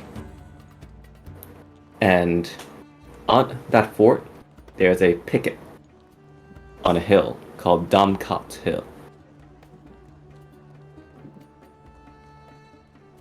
Eventually, you see that there are guards and such on the walls. You arrive at a place called the Anden Deri Stupa, which I will post the name right there. And a stupa is like a mound.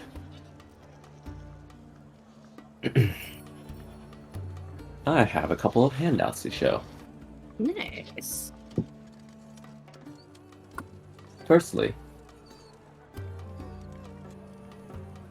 this is a lovely painting found in the book Padmasambhava by Nicholas. I don't know how those vowels connect. Rorik. Rorik? Yep. Rorik. I think you were Rorik. the first time. Yes. Yeah. And Yeah, Rorik. this is all of you at the ancient stupa. Oh, cool. Just a little bit more about the kingdom of Gandhara. It was believed to have lasted over 2,000 years. It used to be independent. It was then ruled by the Persian Empire and the Greeks before being traded to Chandragupta, leader of the Mauryan Empire, for 500 elephants. The last great Mauryan to rule Gandhara was Chandragupta's grandson, Ashoka, who introduced Buddhism to the area. After Ashoka's death, the Mauryan Empire crumbled, but Gandhara continued. It has an unusual style of art, a fusion of its many conquerors, including the Bactrian Greeks, Scythians, Persians, and Kushans, attracted attention from across the world. Trade had flourished, and the Kushan Empire went on to extend the Silk Road through the Indus Valley to the Indian Ocean and the Roman Empire beyond. That kingdom fragmented after the arrival of the White Huns in the 5th century, and from the 11th century onwards, it witnessed the arrival of Islam, the Mughals, the Afghans, the Sikhs, and finally, in the mid-19th century, the British. Gandhara, or what remained of it, became part of the northwest frontier provinces in 1901 when they were separated from the Punjab.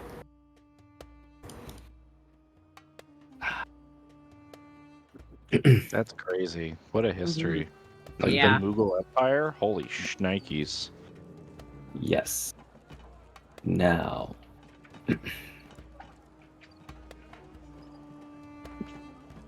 As you are all there, Tenzin approaches the base of the mound with great reverence and begins to walk around in a counterclockwise fashion, chanting a prayer and counting off his mala beads as he goes.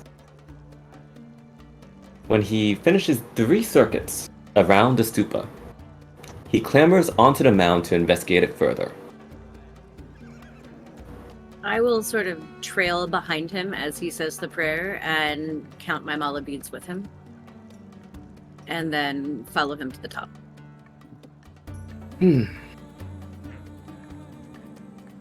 So, we are here, and I think we should begin our investigation. Now, did any of one of us, do I have my melong, or is it with one of you? The I black have stone mirror. I have it. Oh. May has kept it sort of tied to a strap that she can tuck inside whatever she's wearing, so she pulls it out and hands it to him. Wonderful. Now, I'm going to ask as GM, just so I know, who has the highest PAL score? Out of curiosity. I think mine's 70. 70. 50. 65. So it's a tie between Charles and May? Timur, what's yours? Oh, you're on mute, buddy. Timur. Son of a 70. Oh, Okay, damn, so Three-way tie. Three-way tie. Okay. So Tenzin sort of holds them along and says, now, this is it's a beautifully designed, but you should be careful using such an object. There can be dangers when using such a useful tool. I did look into it before at the temple. It was quite powerful. Indeed it is, but in order to use it, you must... There's a... How should I say? There's a proper way. Now, who would like to use this mirror? I shall instruct them in its proper use. Improper use or repeated use runs the risk of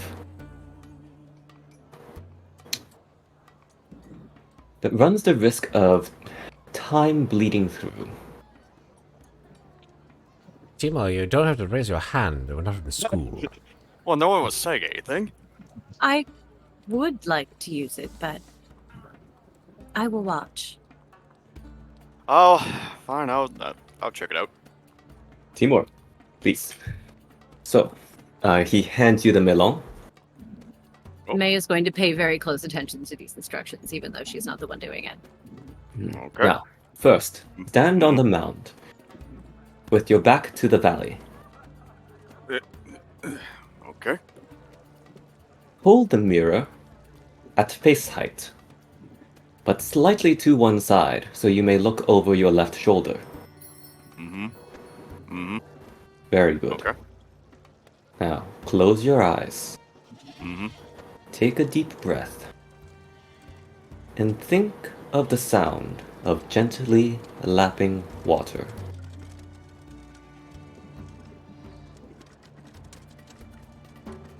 Now, Okay.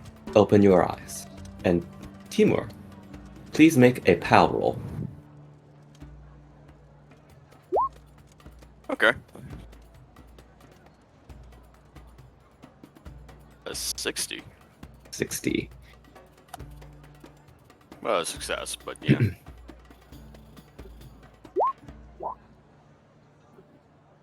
Oh no. Oh god. Is that true? That is Yeah, true. but she failed her check. Oh, thank god. I passed mine, she failed hers. I have it in my notes. Okay.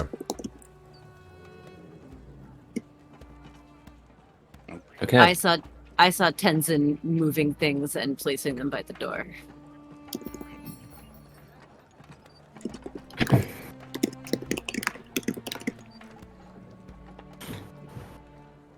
So, Timur, when you open your eyes, you see that the mirror is no longer a black stone. It is a clear image looking into a glittering, broad lake. There are people there that you know that were not there when you were looking in the present. So clearly, this must be the past. Mirrors. This is what real magic is. Yes, this is magic. I suppose.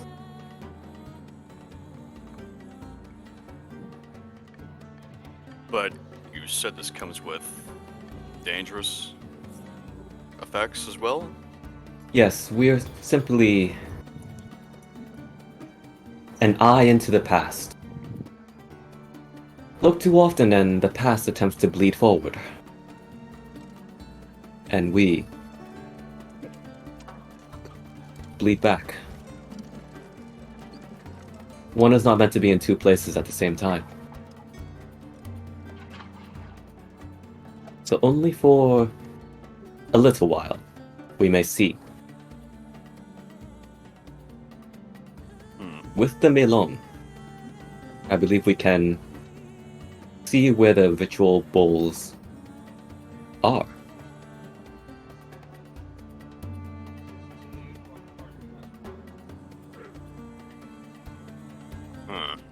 As long as you hold this mirror, Timur, at its current position, you can still see the past. And we need to do the same thing again if we want to see a different view. You can move yourself. As long as you hold it right here. You're at this position of slightly above your shoulder at face height. Okay. I think Bowl in the past? What was that? You said that we would use this mirror to find the bowls. Yes, where they were placed.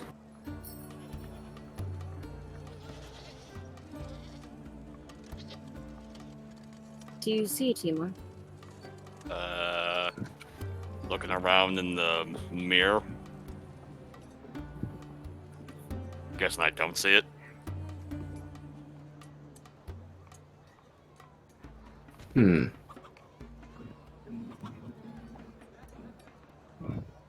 You do notice that upon looking closer, you see that there's someone approaching with purpose towards the mound that you are standing on.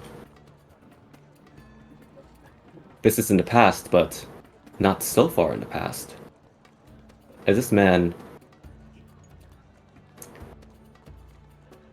1 second.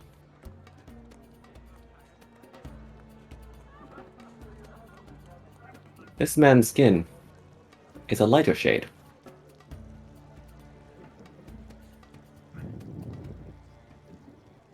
And Seems as though- Sorry. and he disappears from view. And at that, the melon goes black. I wasn't able to find the said object, but it seems as though there was some interesting individuals that were heading towards the mountain. Not too Was long specifically this mound that you were standing on. ago. Right, yeah.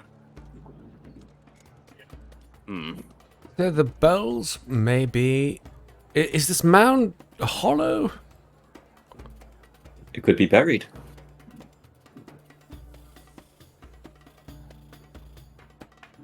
What is the significance of this mound? Do we know anything about it? Historically, archaeologically. You give me 1 second, I can find it. Eleanor knows these things. I would say my wife probably knows. She's so smart. She's wicked smart. She's wicked smart. Got that charm. She's so charming. She's Look super at her. charming. Look at her face. So charming. Charming. I hope you want to be charming with you. How about Yeah, charming? so the stupa, Charming. the stupa is a ancient religious site, specifically this one. And according to Tenzin, he says, this stupa is where, supposedly, Padmasambhava was born. Oh, the founder of Tibetan Buddhism. Yes, that's what Tenzin explains. Oh shit. He was born in the mound?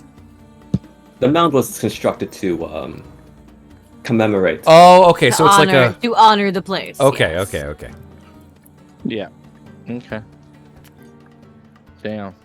Oh, I have a different music for this, actually. Oh, more music, please. This one's called Hidden Valley. Monsters and mobsters Um, and lobsters. Tenzin climbs off the mound and says, perhaps if we use the melon around the mound, we can see where this person, Timur, you said, was headed. A good idea. Does that mean he'd have to look into it again? Yeah. Do you Gotta- feel alright there, Tima? I think I have this. We gotta Uh-huh. try. As long as your brain doesn't hurt or something like that, right? I will ask Timur for a sanity check. I know. Ooh, he's so Okay. sane. Look at him. Okay, you're good. 81? Jesus. I know, right? Russians. God damn, Andre, these Russians. Russians are just... I don't know what to tell you. What is this magic? I do not know what you're talking about. It is not magic, it is Siberia. With Timur, you saw a lake, yes? Yes, I have. And we are in the right place. That is Lake Danakosha. But there's no lake here, is there? Like, are we around a lake? Or near a lake? We're near Lake Danakosha. That's what we came up here Right. But so I realized that I should have, and this may have gotten lost, or I just simply did not get to read this. A tree-covered mound marking the site of the Andandari Stupa rises from the surrounding cultivated land. The stupa is all but hidden from view beneath the shrubs and grass. The broad base of the valley slopes gently toward the mound, indicating that the fields may have once been the site of a lake, although there is absolutely no sign of it now. There we go. There we go. And that's a bit of text I forgot to read. Apologies. Oh, no. That's okay. Better late than never. You got it. So there was a lake There is no more lake. Yes. But knowing the lake was here means that you're in the right place. Right. Okay. And so this person that Timur saw in the Melong was walking towards us. Was he carrying something? Was he carrying a bowl? He had a pack. a pack. Okay. First you saw the lake, and then it shifted. The lake was gone, but you saw then a man carrying a pack.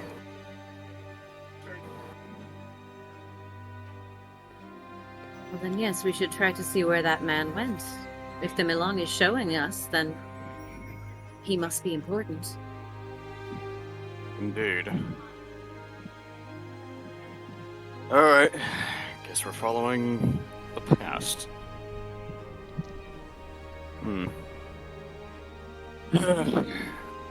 Guess I'll try to attempt the mirror check again. Alright. Try to get a sense of direction as to where the guy went, so guessing another POW. Yes, another POW check. Alright. And roll sanity again. Nice. Hard success. What the Very fuck? good. You're all about this shit. It's amazing. Oh, damn, Timur. It's a historian. Is he though? Is he really? This Never belongs in a actually museum. seen him say anything about art. This belongs in a museum. Yeah. I'm not asking. Yeah. This So, Timur, So As do you- you. as you follow Tenzin's instructions again, you hold up the Milong and you begin to sort of walk around the mound, seeing where this man went. It's kind of a weird angle because you're following someone walking forward in a mirror. Rather walk backwards. Yeah, you're walking backwards while they're walking forwards. But yes, just as the Melong fades, you find yourself at this area of shrubbery or greenery that seems a little bit less dense. And you notice that there's been some like uprooted grass and tree and roots. Huh. Interesting location we got ourselves into. It does look like someone has been digging here.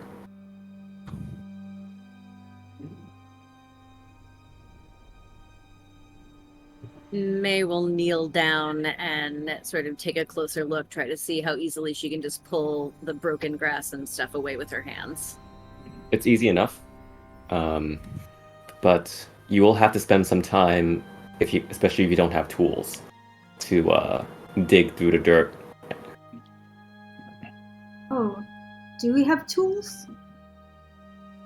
You're an archaeologist, I would I was going to say, assume do you have archaeological tools in your inventory?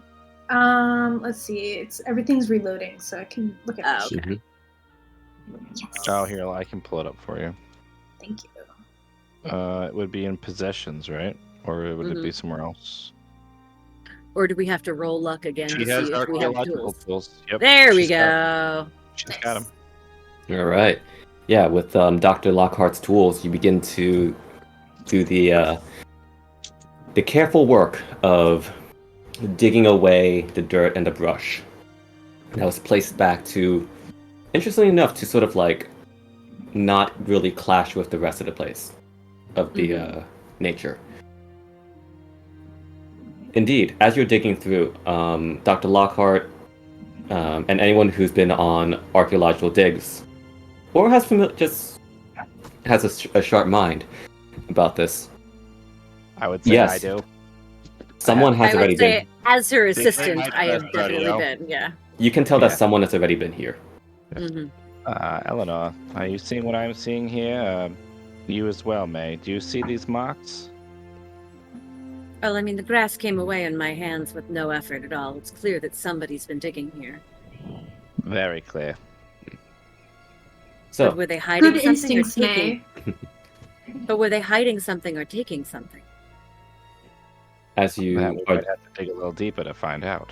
As you dig a little deeper, you find a dirt-stained handkerchief bearing the hand-stitched monogram of RFM. Where's my notepad? RFM or Yes. RFN? M. Quick consultant of notes. M. RFM. RFM? Yes. And Dr. Lockhart, as you continue to dig further, you reveal a square-cut recess in the base of the stupa, where something was obviously hidden. In fact, there are traces of staining in the mud bricks that there were probably metal bands wrapped around a box of some sort.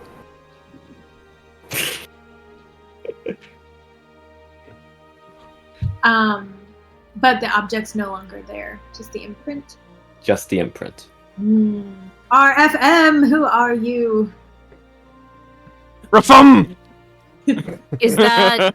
It's not a monogram at all. It's his name. Are there any archaeologists that we would know of with those initials? Are you the Eleanor? You know what? Make an archaeology roll. I'm going to That fail sounds that, but we'll see if Eleanor can do it. Oh, Damn. Jesus, Oh. Chang. Man, Oh, one. Fun. That was anthropology, close. bud. But same. It's going to be same. It one, started with so. an A, so good job. Hey, You know what? there You know what? we go. Ooh, that was still pretty close. Yeah, yeah, I'm pretty not good. even gonna try. I'm not I'm- even gonna try. Eleanor You're not going got to it. roll your one? Back. I have nothing. Dr. Lockhart. It's actually quite interesting that you know this, because of course, as you have to keep up with contemporaries. As you're looking, and you're just thinking, who could this be? And you see the handkerchief. You recall that there is, in fact, an amateur archaeologist in Peshawar named Robert Moorcroft. A very polite, very respectful gentleman. In fact, among many of your peers, despite being an amateur archaeologist, he holds a great deal of respect for the cultures present here. In fact, with their extreme success, from what you remember of either hearing of him or even meeting him, his knowledge and appreciation for Buddhism was short of converting himself.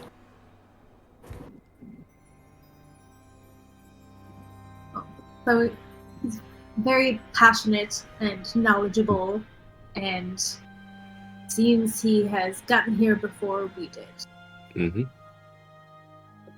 So perhaps we'll pay him a visit. And convince him to give us the bowl. That will be difficult. Well, maybe Tenzin can work his magic. Perhaps. Is there anything else that we notice about this sacred place?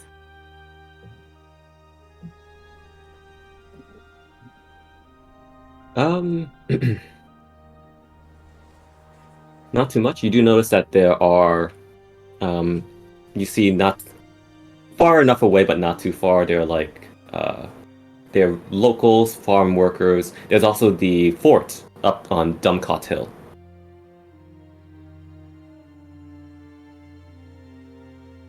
Well, that's one We- of 6. Yeah. Do we try to determine the location of the others, or do we go after this Moorcroft to see what information he might have? How did he find this? Tenzin says, the bulls would have been buried together. Oh, so Or they're put not together. just No. separated and scattered all over the place. There's like all No. 7 in one place. They are Is meant all of them? to all be together. Yes. Isn't that fortuitous? Hell yeah. That's much better than them being out and about. Indeed. What would they be made of? Great question. Mm. Like terracotta? I don't know. Silver? No, They not would have to be terracotta. made of metal. Would they be Metal? like a singing bowl? Ooh. Yeah. I have one sitting up here on my shelf. Mm-hmm. They are most likely going to be made of a metal Mm-hmm. for sure. Magic metal? Oh, Lord. Like this. Ooh.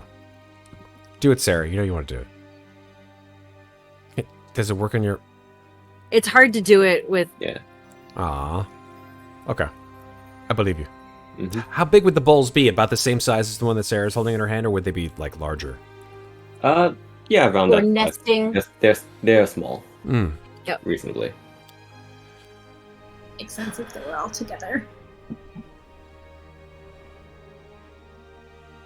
Well, then I suppose we need to see this Moorcroft fellow and hope that perhaps he'll be awed by your expertise and simply help us. Perhaps. Be interested in the cause.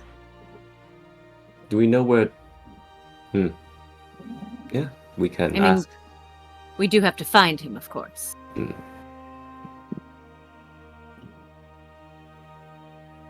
With the extreme success, I think.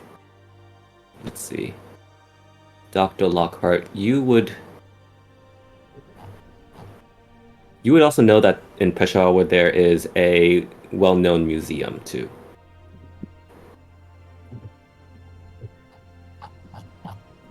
Let's try there.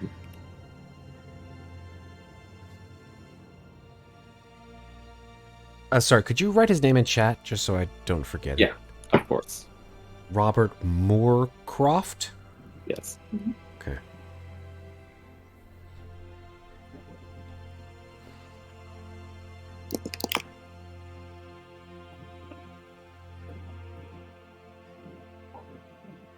So we think he's definitely in Peshawar. Where he's been living. Fuck. No, it's not far. We did just pass through there. That's true.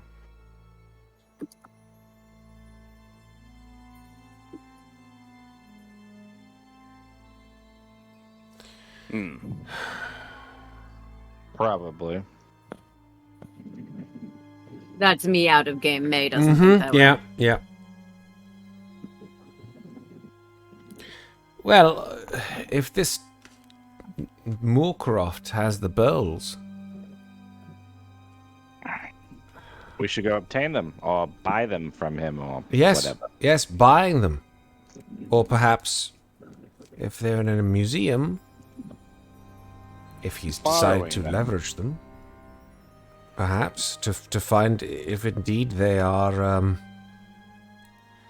available to be. Well, Eleanor could at least examine them. Yes, good. Yes, a good For choice. authenticity, of course. Of course. Right. She's doing some research on ceremonial bowls. Isn't that right, Dr. Lockhart? Of course. How long is the trip from Okay. Chuck Dar to Peshawar? I You actually can take the have that. train. I so do that's not have the that far. information. I don't know if there is a train. There's no Sarah. train from No. Peshawar to Chuck Dar. There's only a train from Yeah, there is. Rawalpindi That's to how we. Peshawar. That's how we got here. I thought. No. So we took the train from Rawalpindi to Peshawar because you see that dotted line. The sort of that's a train line. Oh, okay. I And then see. from This Peshawar, train. there is no train from Peshawar to Oh. Chuck Dara. Okay. It does take a week Yeah, so we would have to. by walking. By walking. Well, that's how we got here. By Through the walking, we pass. can try to get there faster on a. Are there roads? Horse. Where we're going. Yeah, there should be roads. I'm trying to see if there's a faster way I can get you there. I mean, it's not like the guy is going anywhere, but still, Yeah. We also don't know how long ago he did this. that is He might true. still be on his way back. Would he have had? Can we tell in Yeah. the indentations of the earth? Hey. You know what? Go ahead and roll I had it right here. Natural world, survival, or science geology. What are my skills on those? Oh, You that's can right. also I don't even. you can also probably even- roll archaeology again. To be honest, I was like, I don't even have survival. I'll roll natural world just for shits and giggles. Yeah. Nope, failed. We had one success. So, judging by the state of the site and the growth on top of it, you estimate it must have been a couple months ago. Okay. Right. So it hasn't been that long. Long enough though for something to occur.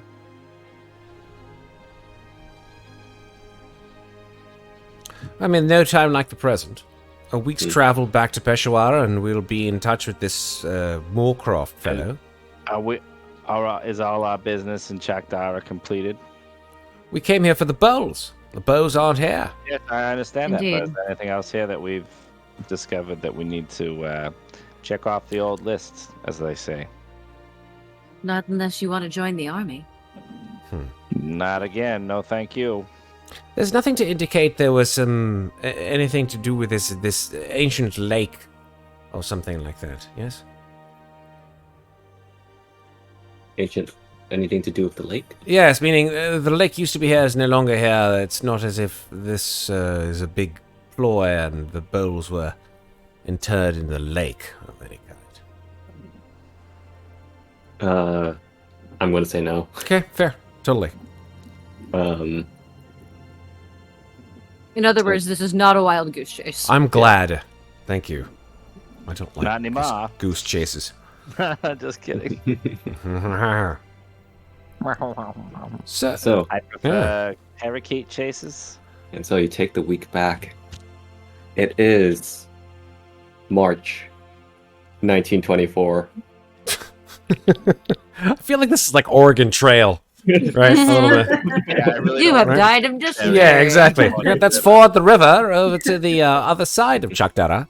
Oh, No, shit, let's caulk that the dysentery. wagon and float across. Yes, yes.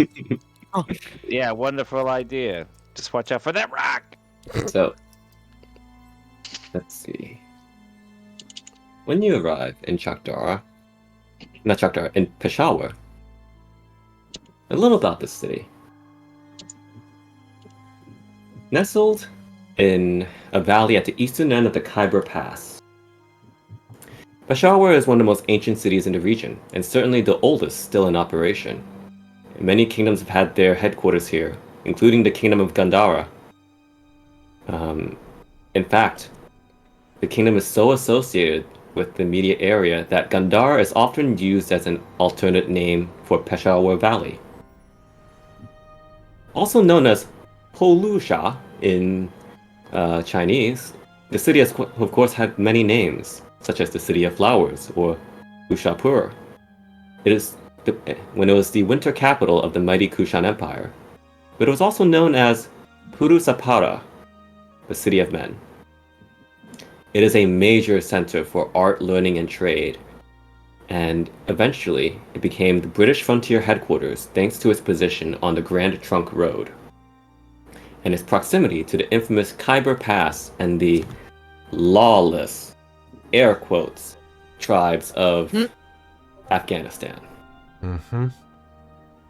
The British took up residence in their cantonment, which is a garrison, located over the rail lines to the west of the old walled city and under the watchful gaze of the Balar Hisar Fort, which was originally built by Babur, the first of the Mughal emperors, and was later rebuilt by the Sikhs after they sacked it during their assault on the city. As a result of myriad cultural influences that have contributed to its history, Peshawar it's just full of traditional Indian buildings, including Havelis, which are classical Indian townhouses. There are European churches, bustling bazaars, and ancient monuments.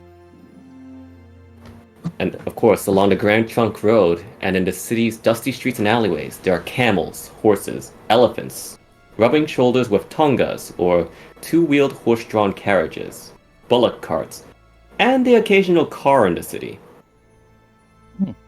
Turbaned Pathans suck on Nazwar, a snuff made of tobacco and lime, and spices, kept stuffed in their cheeks, and they frequently discharge a greenish spit that seems to get everywhere. And I've given you song 3. Great. And so, welcome to Peshawar. Ooh, Oh, hell yeah. that's a big Oh, map. cool.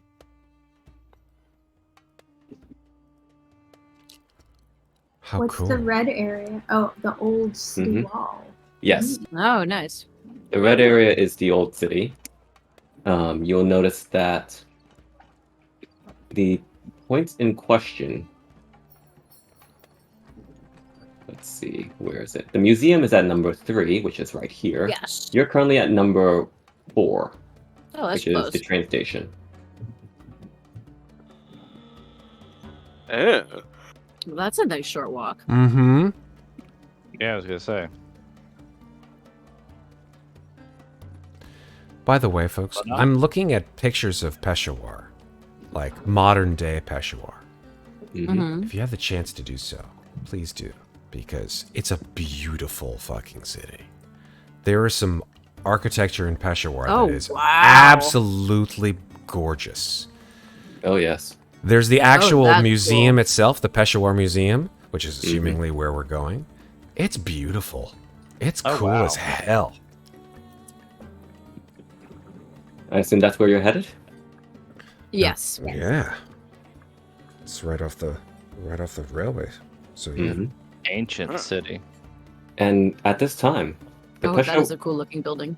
the Peshawar Museum was freshly built, as it was constructed in 1905 as the Victoria Memorial Hall. Hmm. It had the red and yellow brick premises formerly became the home of the Peshawar Museum in 1906. Famed for its Gandharan art collection, donated by a succession of largely British archaeologists and the staff of the Archaeological Survey of India, or the ASI. The museum falls under the honorary curatorship of the superintendent for the ASI for the frontier circle to which the Northwest Frontier provinces belong. The ASI finds itself underneath the actual British Raj regime. I believe directly connected to the Indian Civil Services. Mm-hmm. Now,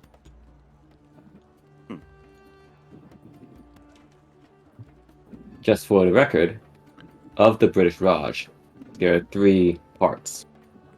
The army, the military, namely the Indian Army and visiting British regiments, the Indian Political Service, which are the residents, the chiefs of staff to oversee agencies in princely states, so basically the government, and the Indian Civil Services, which are administrative things.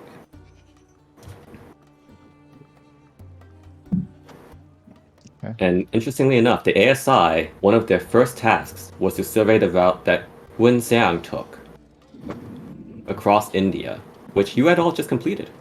Mm. Because we're fucking awesome. It is also rumored that the ASI has been used for clandestine activities. But, you didn't hear that from me. Mm. The ASI is what again?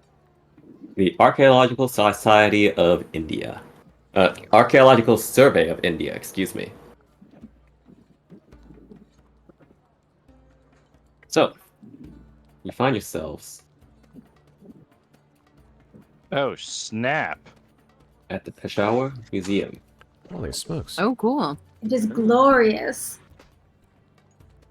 So, as you arrive,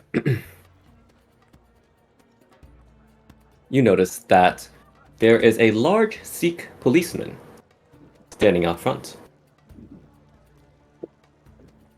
I will show you a picture of him. Called it. Guy's dead. Wow, Sarah. Have some faith in humanity. Good This God. This is isn't Call of fair. Cthulhu. I have no faith I in know, anything. I know, but there's a lot of NPCs. Not everybody's going to end up dead. Usually they go mad first. Yeah, that's right. At least let them go Yeah. crazy first and then kill them. Okay, all right. All right, Gnarls Barkley. So you see this Sikh policeman, a large imposing figure hovering beside the door.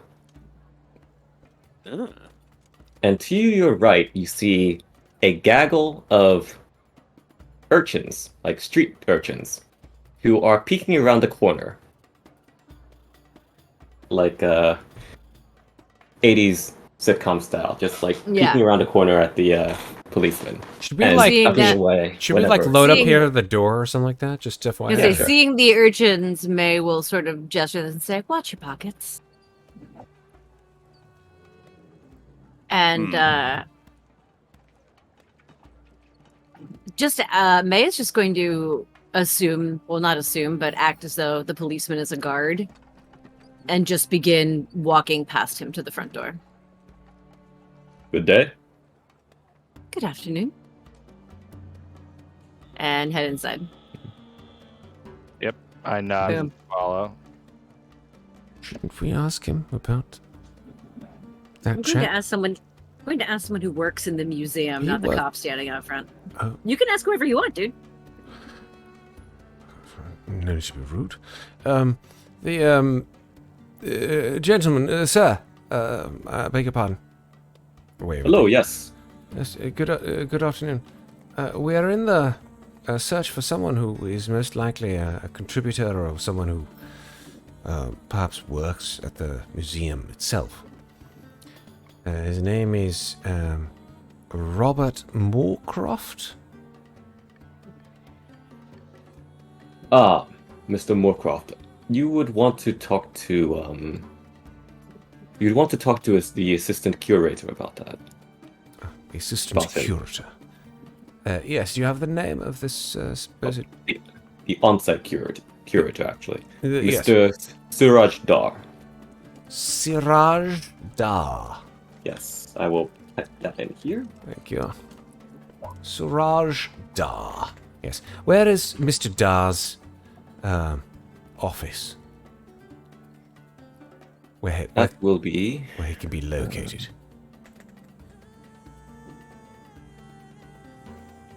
one moment, please. I just realized I did not put that in the right spot. Take your time. Take your time. His office should be just inside. Oh, Ask the clerk and he will show you. wonderful. Thank you so very, very much. Do appreciate it. Of course. And you do see that he has the traditional garb of a Sikh, and also there's a tag that says his name is Singh. Mr. Singh, most appreciated. Of course. And so, as you all enter into this museum,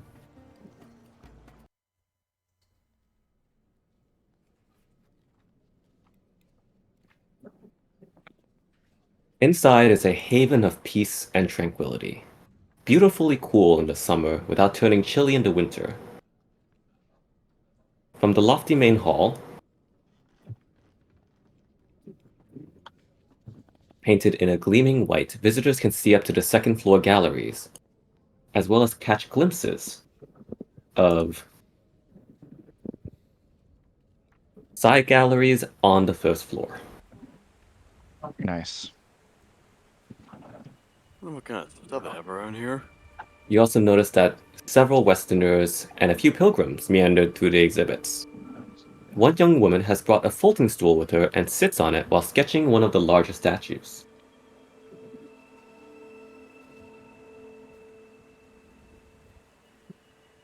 May is going to Any- look around for wherever the Buddhist art, like wherever the Buddhist artifacts specifically are displayed, Mhm. and try to look for anything that is tagged as having been donated or found by Moorcroft. You mind if I come along with you as well, at least to the Buddhist area? by all means. Okay. All right. So, hang on, I need to pull up a completely different document right now. No problem. Because I realized that what I'm looking at is not necessarily what you're looking at. Ah. Great. And I'm just stretching my legs, guys. Sorry, it's just I've been sitting in a chair all day. I'm with you, dude. problem. I'm with you. Stretch away. Mm-hmm. Hair on a chair. That's a reminder, chat. Get up and stretch. Oh, we have had a stretch break, a water break in our chat points for a while. Good job, guys. Hydrate. Eat the Okay. water. I How have do you eat water? I have completed my daily water and I'm on to supplemental water. That's a lot of water. I mean, Is it? technically, Is there ever, This you is can the serve eight. enough water. water? This is the 8 glasses that you're supposed to drink. So, Miss Chang, Timur, and Yes. Tenzin actually comes too. Nice. You do notice that there needs to be a Buddhist art towards the back.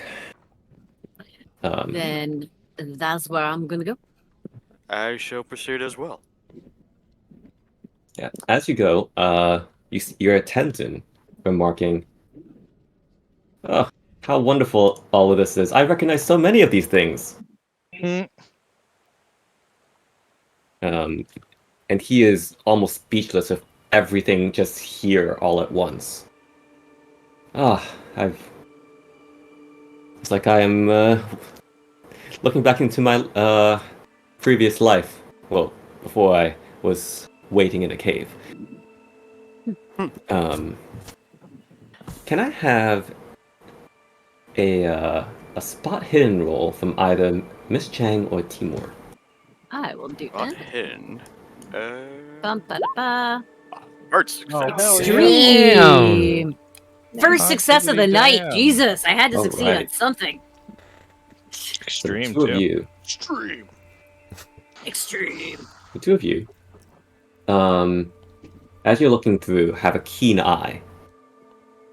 And in this gallery, you see resting on a row of 7-stepped plinths are a set of alms bowls, at least what they're labeled as, all in a remarkable state of preservation. And you see this.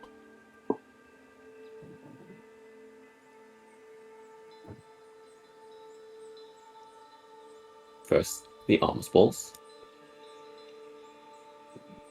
Ooh. Uh-oh. That a I'm gonna have to go help Vanessa. Go ahead. Oh no, did she get booted again? She did. I just heard she left Discord, so let me It might be use an these internet thing. bowls real fast, though. These are really cool. Mm-hmm. and you see this card. Oh. Alms bowls. Copper tin alloy with meteoritic iron. Gandharan era, circa 3rd century BC. Anden Dairy Chakar. Aha! On loan from Mhm. Mr. Robert F. Moorcroft, God ICS. damn it. Moorcroft! Moorcroft, you piece of crap. All right, May just sort of shakes her head and says, "This makes things a bit more difficult." As Tenzin approaches, he says, "Ah, there they are. Oh dear, this is wrong. This is all wrong. Oh, this is not right." What? To which aspect I'm of not it there. being not right are you referring? There are several. Oh, you should not put these bowls upright when they are empty, as they are meant for offering, not... Well, if you're not offering anything, that means you're offering nothing, and that is disrespectful. I think that might be a good point of entry. Thank you, Tenzin. And May will go back to the doctor when she returns. But she will also turn, she'll go back to everybody and say, well, we found the bowls. They are here. But Our friend Tenzin has pointed out to me that they are improperly displayed, and that may be a means for us to gain access to them. Just a thought. Well done. Well done, Tenzin. Well done, May. May nods. But these are the correct bowls. I am quite sure of it. They are not alms bowls as they have been apparently labeled. Excuse me. They are ritual offering bowls, usually containing water or sacred objects or fluids. Secondly, these are not just copper and tin and iron. In fact, there are 7 metals supposed to be involved in their construction, many of which were gathered from the sites of lightning strikes, and thereby blessed by the gods. The meteoric iron? Meteoric iron, yes. Iron from, a space rock. A rock that has fallen to Earth from the sky. Yes, I know that. Blazing sky iron. That's what we call it. Ah, This means these bowls are even more hallowed. And as they were the great gurus, were brought back from Tibet to his birthplace by Yeshe Sogyal and buried as terma. I am impressed that this Robert Moorcroft found it. you know, it does strike me as quite curious that someone who considers himself to be so deeply steeped in Buddhist lore that he's, well, just shy of conversion, would improperly label these as alms bowls, and also that he would even know how to find them. He may be well regarded for an amateur, but that does seem quite a bit of luck for someone who apparently does not know as much as he purports to. That is an interesting point. You're saying he had help? Perhaps. Someone tipped him off of the location. It is possible. Why, I could not say. Just, well, with the error in labeling and the error in display, it just seems strange to me. I don't know. I can't quite explain it. Well, either way, we're going to need them. I think we should speak to Mr. Moorcroft. It does say they are on loan, which means he can take them back at any time he wishes. That is true. I've been told that Mr. Moorcroft, his location would be known by the assistant curator of the museum. His name is Suraj Dar. I believe his office is somewhere in this direction. He points in sort of the direction that he was told by Right here. Singh. Oh, very good. There you go. Perhaps we paid him a visit. He might be able to tell us more information about the bowls, whether or not. Certainly, and Doctor, if you were to present concerns, perhaps, about the improper labeling, or the fact that you believe the composition may be incorrect and you wish to examine them further, might persuade the curator to give us Mr. Moorcroft's location, and also may persuade Mr. Moorcroft to let us see them. I do believe this would have much greater impact coming from you than from myself. I am, of course, but a student. It is a fantastic idea, May. You have certainly been coming into your own professionally, as we can see during only this museum trip. So Thank you, Doctor. let us go and test your theory and hope that Mr. Moorcroft will let us examine these. perhaps away from here. Indeed. Right? So you're going to find Moorcroft, or you're going to find the curator? The curator? For Yeah. a curator to Yeah. find out where Moorcroft is. Yeah. Okay. As you return to the front of the museum, there's a clerk there, and as soon as you inquire about Robert Moorcroft, or as you're actually corrected, the on-site curator. Yes. On site. Yes. Of course, that makes sense. You are directed to this office right here. Shall we stack our tokens on top of each other or just assume we're all We'll just assume you're in there. tokens all the way down? And I'll pile in here. you now see this man who greets you. Now that guy has a mustache, yo. Indeed. Now, you see a He large also has man. opinions. Yeah. Yes. He has- wants to tell us things. Steeple my fingers. A large I'm man. not evil at all. What are you talking about? That is not a cat in my lap. That's not even my cat. A large man, no longer in his prime. Mr. Suraj Dar welcomes you into this inner sanctum. He says, "There, I understand that you are here to ask some. You're asking about someone, correct? Please Yeah. have a seat." Thank you. You see that inside this office there are two desks, one belonging to Mr. Dar, but another that says Mr. H. Hargreaves. While Mr. Dar's desk is very neat and organized, Hargreaves' desk is basically under a mound of paperwork. Oh, it's the odd couple. How cute. Mr. Dar shakes each of your hands, and above you all, a large ceiling fan whizzes lazily overhead.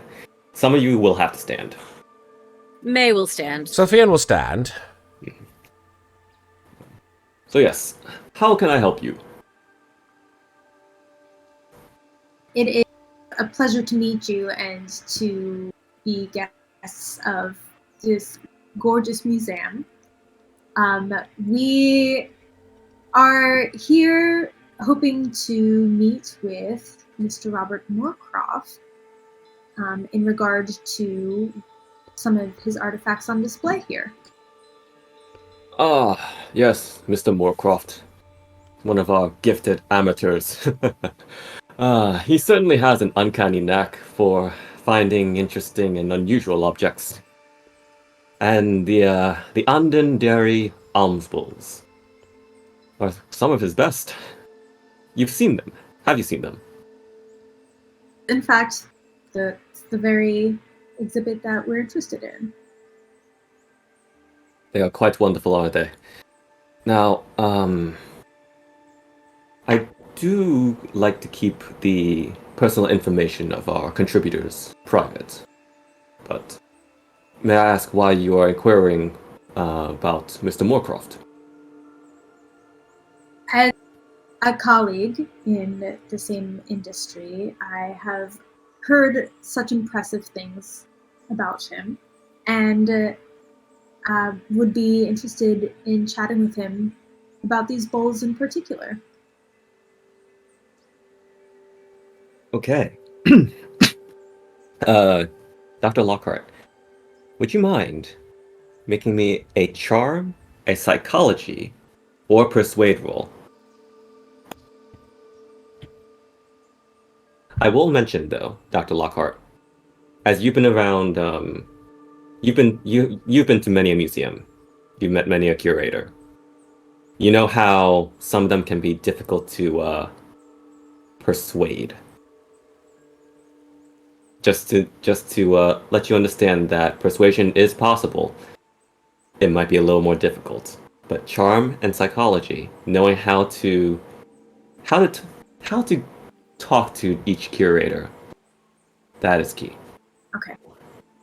I'm going to try charm, and I'm just going to add in, and while we've heard such impressive things of Mr. Moorcroft, of course, that must come down to the mentorship that he appreciates while he is here working at the museum. Of course, you, sir, seem to have great knowledge and great taste. Oof. Oof. Those All dice right. were nice to you. Yes. Damn. I buttered them up. Wow. You're too kind, Doc. Your name is Dr. Eleanor Lockhart. the Dr. Eleanor Lockhart. How wonderful. Yes. And, very well. I did not know that I was in the presence of a colleague. Mr. Moorcroft has his schedule. He can be found, well, his residence can be found in just off the Khyber Road, not far from the governor's house. Now, if he's not there, he may be out on a dig, or perhaps at the auxiliary club.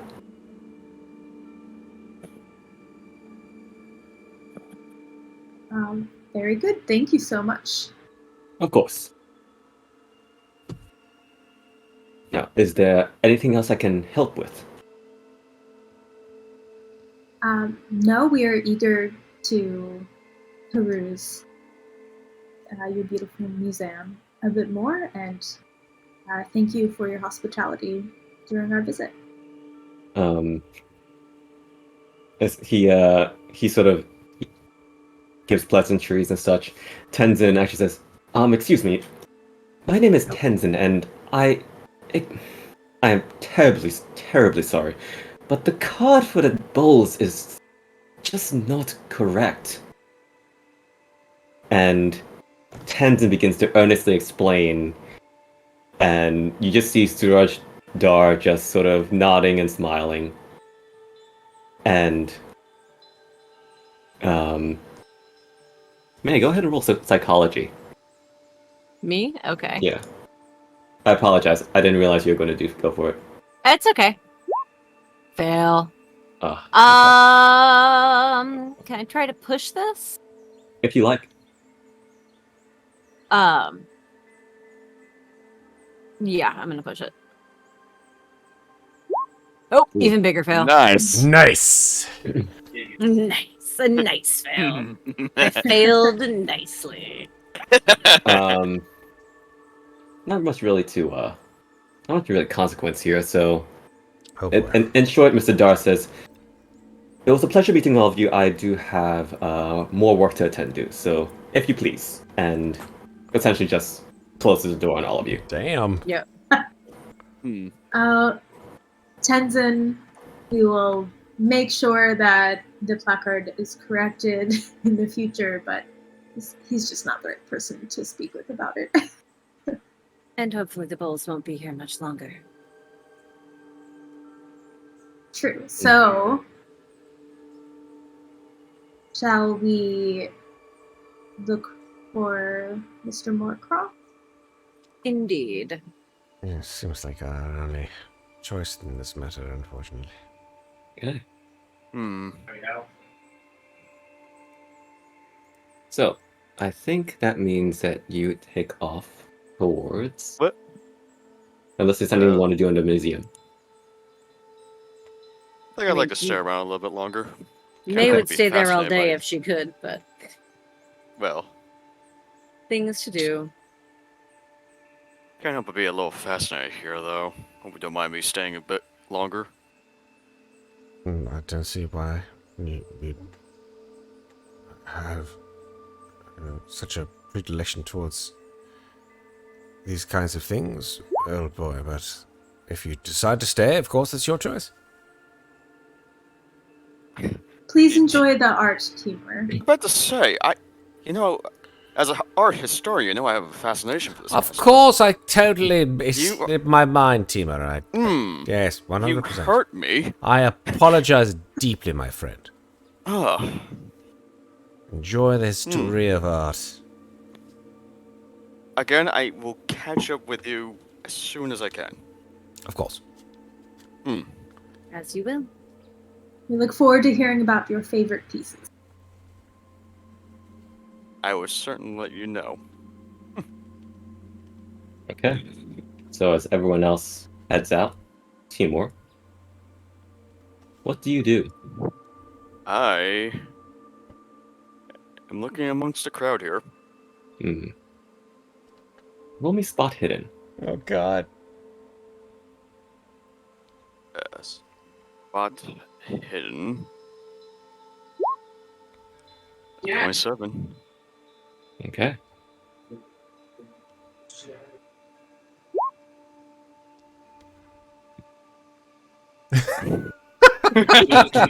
You do in the crowd notice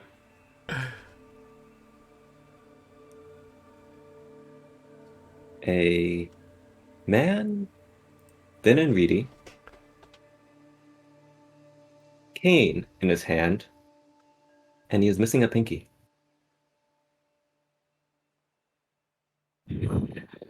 Okay. And he is looking at the bowls. You know what? Just gonna go walk up to the man standing by his side, of course, looking at the bowls in interest. Mm-hmm. Excuse me, good sir, if I may ask, what do you know about these particular relics?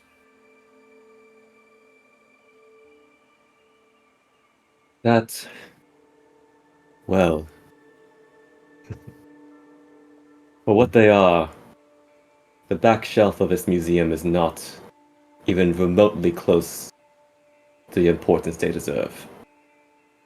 Really? You seem to know more than what you're letting on.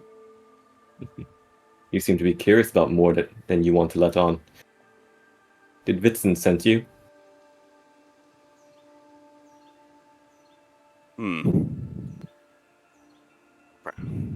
Perhaps so. I told him we will handle it. Well, as far as I'm aware, seems like confidence isn't exactly in your favor.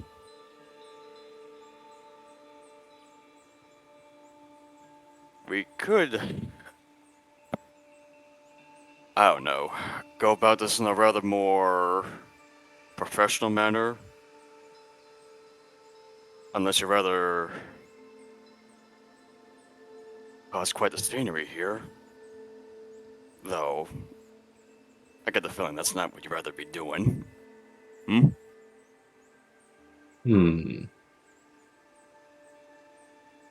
Timur. Oh, Timur. What can I have you roll? What's your posture, kind of? Is it more... Are you keeping to yourself, or are you a little more subtly aggressive?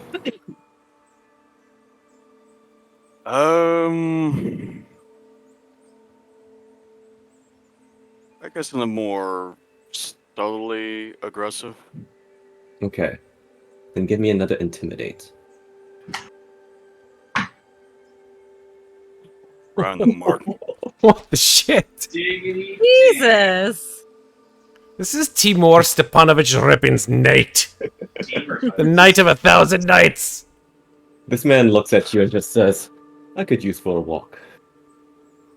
Let's go. And goes out the back door. I shall follow along. And I'm probably guessing some other friends of mine are not far off. Or at least I need it. You had a spot hidden of 27 before. Right, yeah. You know the signs. Well, with that though, just gonna act natural, trying to guide the fellow along with me towards my compatriots.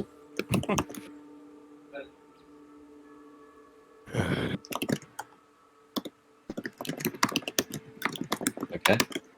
And well, I will have to say, the history with those said artifacts are quite nice, though it's a shame. Didn't really get to appreciate the art more. You say this as you two are sort of going out the museum, out the side door? Yeah. Yeah, and Also as you... sharing the jokes that I have been telling on mute this whole time. Oh no. It's fine. Yeah, as you step outside, you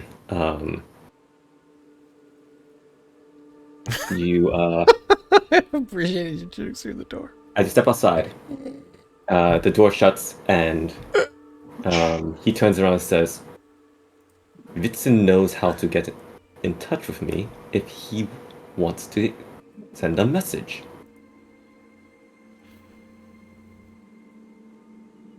Sure he would. Sure he would. Alright. Where the hell's my goddamn... Wait, I'm with my comrades, right? The other Russians? The other...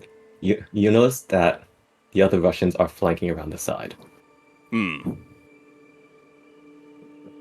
Guessing we'll try to meet up in the middle. And you see this man pick up the cane and just says, "Oh." Don't do it.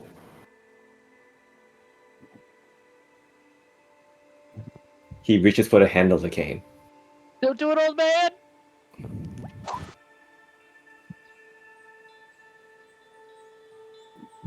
You will never catch Vitzen.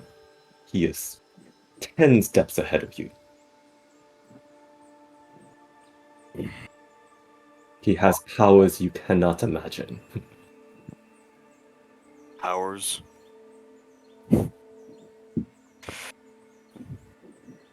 Expect me to believe in wizardry now? Magic.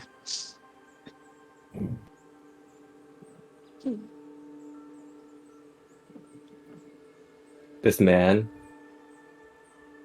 presses a button inside a cane and draws a sword. Oh! Damn!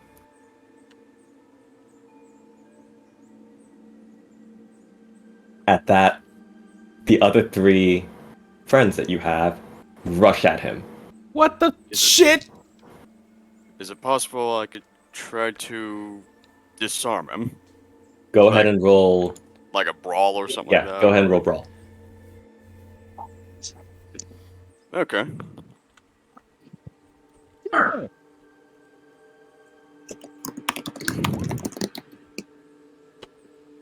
Oh, 39. Yeah, you go Yeah. and describe to me how you disarm this guy with a cane sword.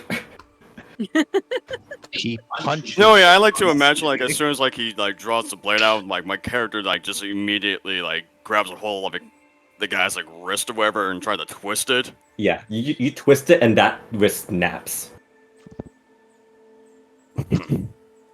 And as he's just holding his hand, you just watch as one of your friends reaches around with a cloth, puts it over his mouth. The other 2 grab his arms. They all look at you, nod, and just start dragging him off. I nod as well. And with that, just another average day for me. And I'll try to catch up with the Yeah. others. The last thing that this man, who up until now is unnamed, Vincent Harlow, the last thing he says is, Glory to the Tobrakaya. Glory to the King of Fear. The King of Fear.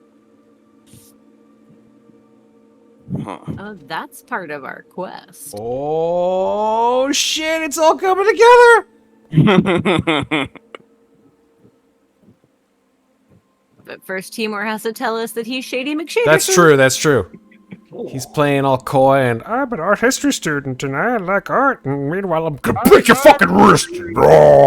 Listen, I mean, he did Just punch a 'cause couple I'm- monsters to death. He did. listen. He Just punched. because I'm Listen, just because I'm bad guy doesn't mean I'm Bad guy. Yeah.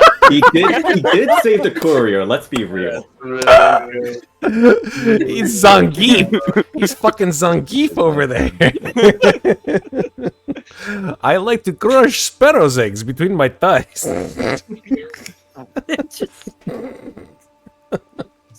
I'm so confused. Keeps me tight. As you're sort of all heading up towards the Kaiba Pass, a little bit later you just see Timur jogging up. Oh, it's a good thing we didn't leave you behind, old boy. Ugh. Can I spot Sorry. hidden to see the blood on his knuckles? I mean, come on. I don't think I'm bleeding. Not yours. Wearing gloves. How badly did you destroy that guy's wrist? It was just like a dislocated, anything. Okay. Pop into the He didn't straight up like rip it off. Is Timur the guy from like the Hitman game series? Like honestly, look at the guy. I'm Agent 64. Is he whatever fucking? the hell. Is he Kratos? Like what the fuck is happening here? And so, you all find yourself on a leafy street just off the Kaiba Road, not far from the government house. The governor house, excuse me. And that puts you near number 1, which is just right here. Oh, okay. Let's see, it is daytime, right? I think so. And time is weird. Tiny, whiny, wibbly wobbly Construct. bullshit. Yeah. Time is Okay, windy. so, who approaches the door? Timur. Yeah? Do you mind down? Oh, of course. Points at the door. Comrade Badass. You don't know that, Charles. Wow. You don't have any idea as to the badassery of Timur Stepanovich Repin. I mean, I know I mean, Tim is badass. I punched but some. he can hold Listen, in I punched some people's monsters faces. before. I'm not that cool. No. Well done. I cowered in a corner like a moron. Once that happened, I almost Like, died of well- insanity. It's totally fine. While the men are jabbering amongst themselves, I'll go ring the doorbell. Ding dong. And a servant actually comes out and says, "Oh, hello. Can I help you?" Yes. Good afternoon. We are here to see Mr. Moorcroft. Oh, Mr. Moorcroft is at the court right now, as he is working during the day. But, looks at the time. I believe he should be returning shortly, yes. Would you mind terribly if we wait? It's quite hot outside. Oh, please, come in, and, may I all know your names so that I may inform him? Oh, of course. I am Chang Mei, and this is Dr. Eleanor Lockhart. Of course.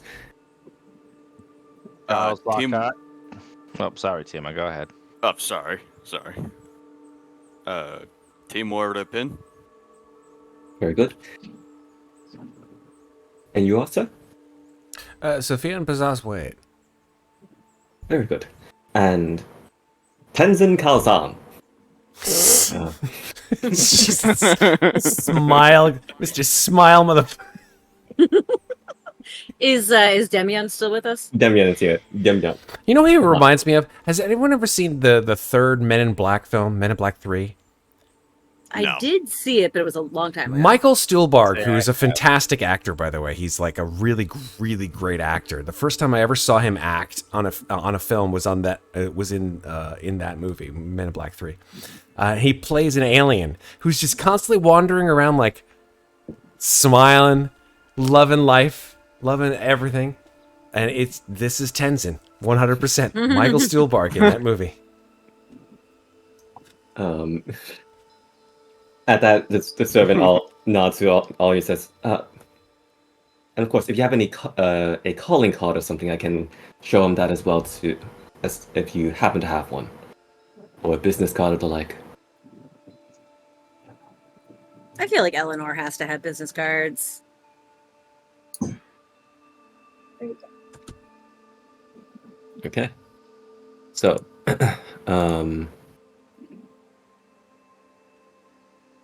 as he sort of takes the cards, he leads you to a sitting room where you're served cool drinks, a couple snacks, and sure enough, within around 15-20 minutes, the door opens. There's some conversation, and then a little bit longer until the servant says, "He will see you now. Please come this way. He is up in his study."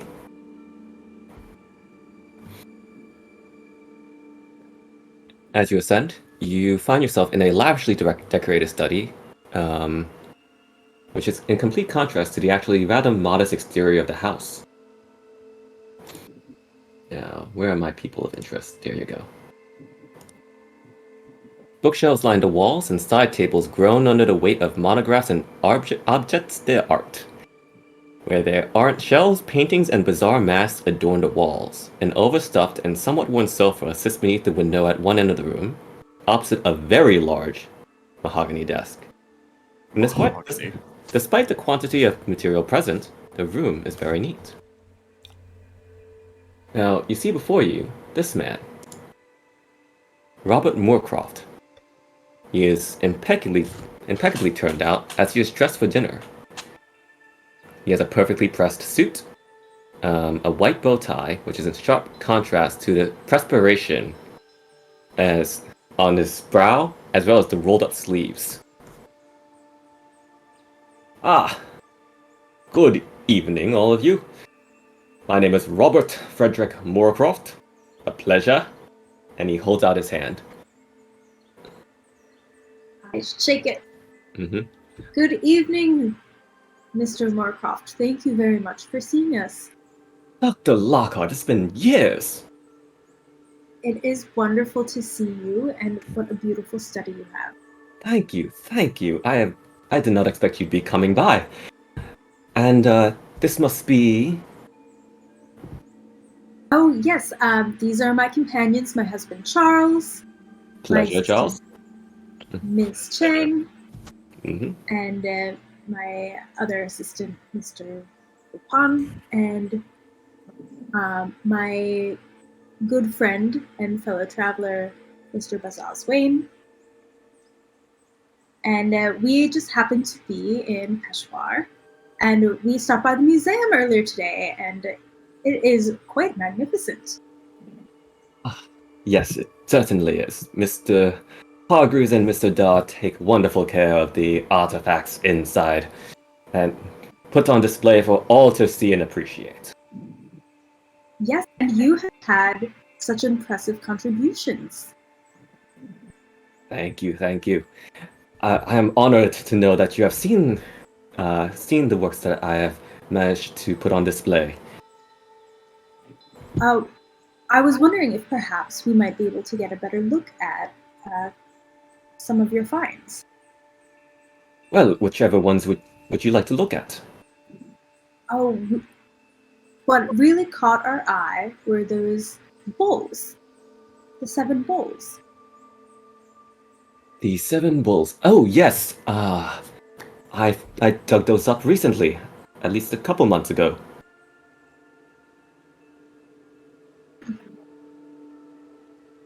Sorry, what was that? Yeah, how you're did muted. how did you find them? I just had a feeling. I have this sort of sixth sense that when it comes to these sort of things. I look over at Tenzin and I say, say it. Tenzin just has the most, like, shit-eating grin on his face, and he stifles it. I was like, what is the bullshit check in this game? Is that a psychology? Psychology. roll? Psychology, yeah. I'm terrible at it, but I'm gonna make one anyway. Oh! I'm not burning that much luck. Well, is this an archaeologist's intuition? Would you say? I believe you could attribute it that, yes. But yes. The offering bowls. You mean? Oh. Yes. They are quite interesting, and I would really like to examine to see what they're made of. Offering bowls. I thought they were labeled as alms bowls. I could have sworn I told Mr. Da that they are offering bowls. I was rather, I had the heat stroke. I've been here for years and I still have not gotten used to the heat. I see. Well, the bowls are on loan, yes. And, if you wish to get a closer look at it, I could go with you. In terms of psychology, he seems to really believe he's got, like, this knack for finding things. He thinks he's Indiana Jones. Indy does research. Mm-hmm. Right. He doesn't just walk up to a hill, dig in the right spot, and find priceless artifacts. Yeah. Right? So what you're saying is you're someone who takes cred. You do also notice that a lot of this collection of books he has, as you've sort of been in this room for a little bit, are all about Gandharan history and Buddhism. There are tiny statues and such like that. And who is this here? And he points to Tenzin, and Tenzin says, Tenzin Khalsan. It is an honor to meet you, Mr. Moorcroft.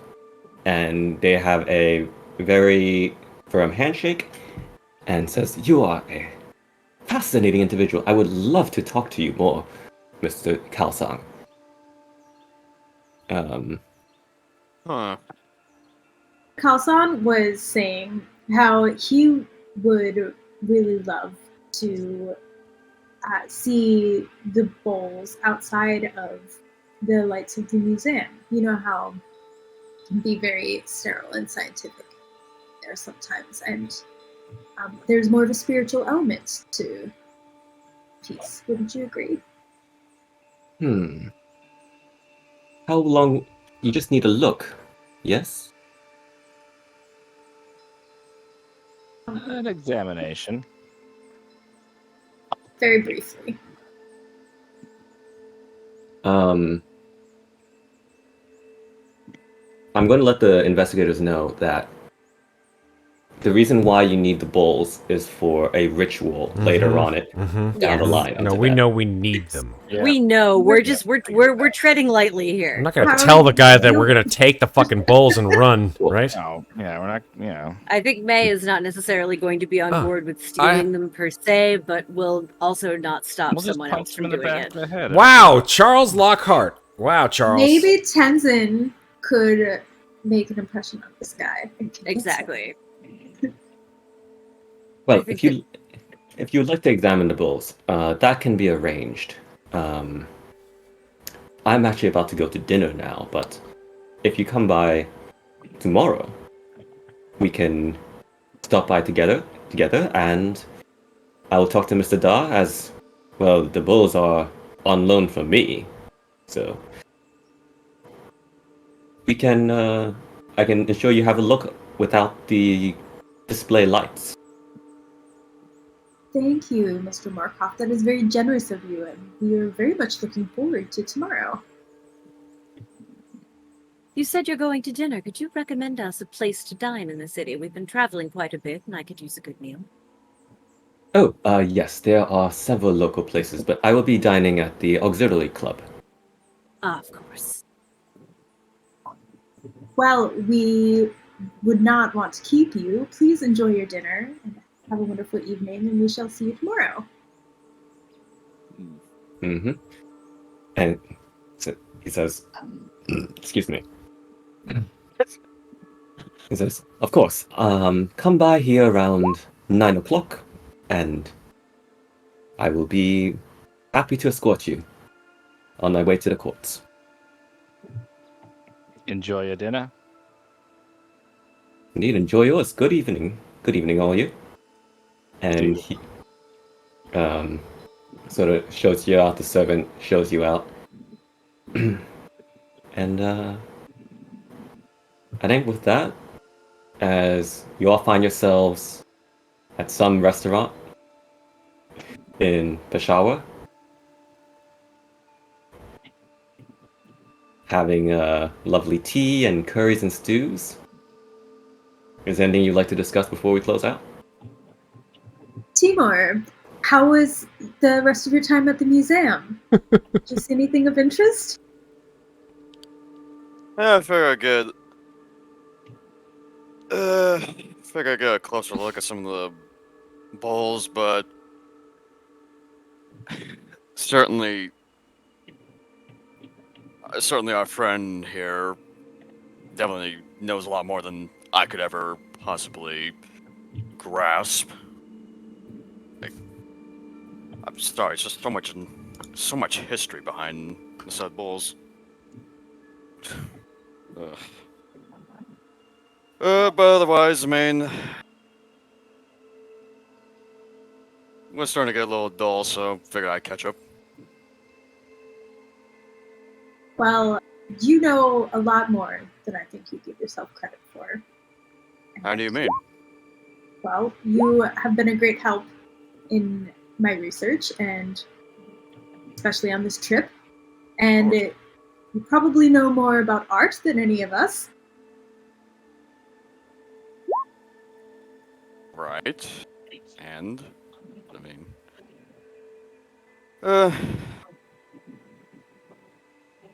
Were there any pieces that you thoroughly enjoyed besides the bowls there, Timur? what's with the...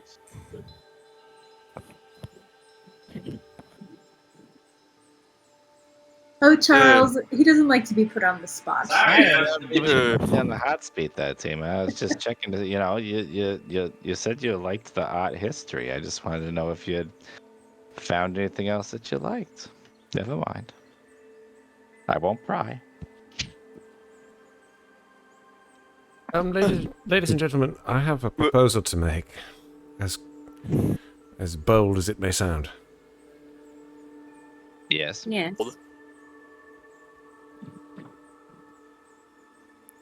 Call me insane, call me boasted by my recent You're insane. excursion. You're recent excursion. Charles, you're a mind reader as always. The bowls are in the museum.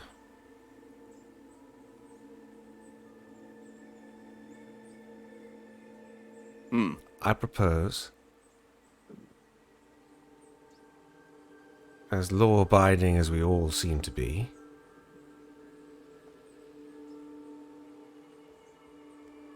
that we find our way inside that museum and wrest the bowls from their position and abscond with them into the night. Instead of trying to obtain them tomorrow. Why wait? Don't you think that would be a little obvious to our friend there? True, we did just come around his home asking for them, so then immediately steal them If would they be... disappear the night of that asking. Well, what's the obvious turn of events? We ask them tomorrow, and seeing as a museum has them and they're mislabeled and seem to find very little value in them, they would most likely I wonder decline our idea to observe them more closely. I wonder if those ne'er-do-wells that we saw outside of the museum earlier might be able to assist us in some sort of way. That wouldn't be such a horrifying idea to conceive of. Either way, we need some way of taking the damn things from the museum. Well, we're going to take them from the museum with the owner's permission tomorrow. We could always ask him. Why would he simply grant us those bowls? I hardly doubt he's going to. Especially how priceless they are. Are they, though? I mean, they are part of the museum's collection. It's not as if we could simply go in there and request access to them and then leave. They're not part of the museum's collection. They're on loan from Moorcroft. Well, Moorcroft can take them out. And if they And disappear, he gets insurance, I'm sure. He believes he has some sort of sixth sense that tells him how to find things. Ridiculous. Maybe we can convince, ridiculous as it may be, maybe we could convince him that one of us has an intense feeling that we need them.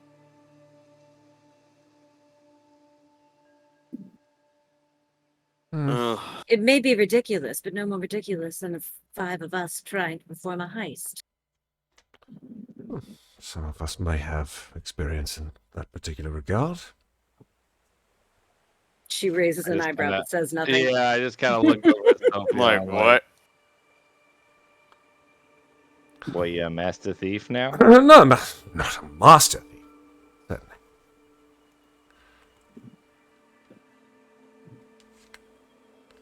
Well, I was young once. So was I. I didn't go around stealing things. Yeah, Massachusetts is very different from my particular neck of the woods in Delhi. Massachusetts. Yes, horrible place. No offense, Charles. Fucking Massachusetts Massachusetts. included in that. Fucking Massachusetts. It's true. Somewhere in the world, Roscoe Freeman's like, hey, what about Massachusetts? That's true. They actually coincide, right? Like those campaigns and this. That was. Yeah, oh my they do. god. Mm-hmm. Somewhere on the eastern seaboard of the United States, Bill is just getting drunk and muttering under his breath, I fucking hate Massachusetts. Fucking hate Scepter, what was the name of your character? Dr. Clade, right? Wait. Yeah, Right. Clade. Henry Clay. Henry Clade. Henry Clade. Yeah. The most pacifist figure ever. And good old Eudora. Eudora. Vanessa, what was your character's name? I forgot. Vera. That's right, Vera. Vera, the film star. Yes, the film star, the psychic, the nerd, the drunk cop, and the antique dealer. The antiques dealer. The marine biologist. The marine robot. Oh my god, the one who studied dolphins. There was some fucking quote from that campaign that you said that almost drive me goddamn nuts. Something about dolphins having sex, and I was like, I don't even know what's happening anymore. And on that note, Oh god. as the camera pans out on the many options before you, simply speaking to Mr. Moorcroft, or taking them off their hands Or in the grand larceny. or grand larceny. Grand larceny. That's more exciting. The camera pans out as this conversation occurs. Tenzin Kaozang being oddly receptive to either one. He's just like, I'm sure it'll be a great time either way. And as the camera pans out, we see that there is a figure drinking at a bar far away on the other side of town. And another man approaches. Except this man is a little more hunched. The clothes are ragged there's an odor to him. And he says, Hargreaves has been taken. Not Hargreaves. Harlow has been taken. I was gonna say, Timur kidnapped the curator? God damn it. Yeah. I made a mistake having two Too many hard names. I'm with you. Yeah. Harlow has been Hard taken. thing to keep a track of. And the man just grimaces, takes a big drink, puts down the empty glass, pours himself another of vodka, and just says, "It does not matter. We will have the bulls.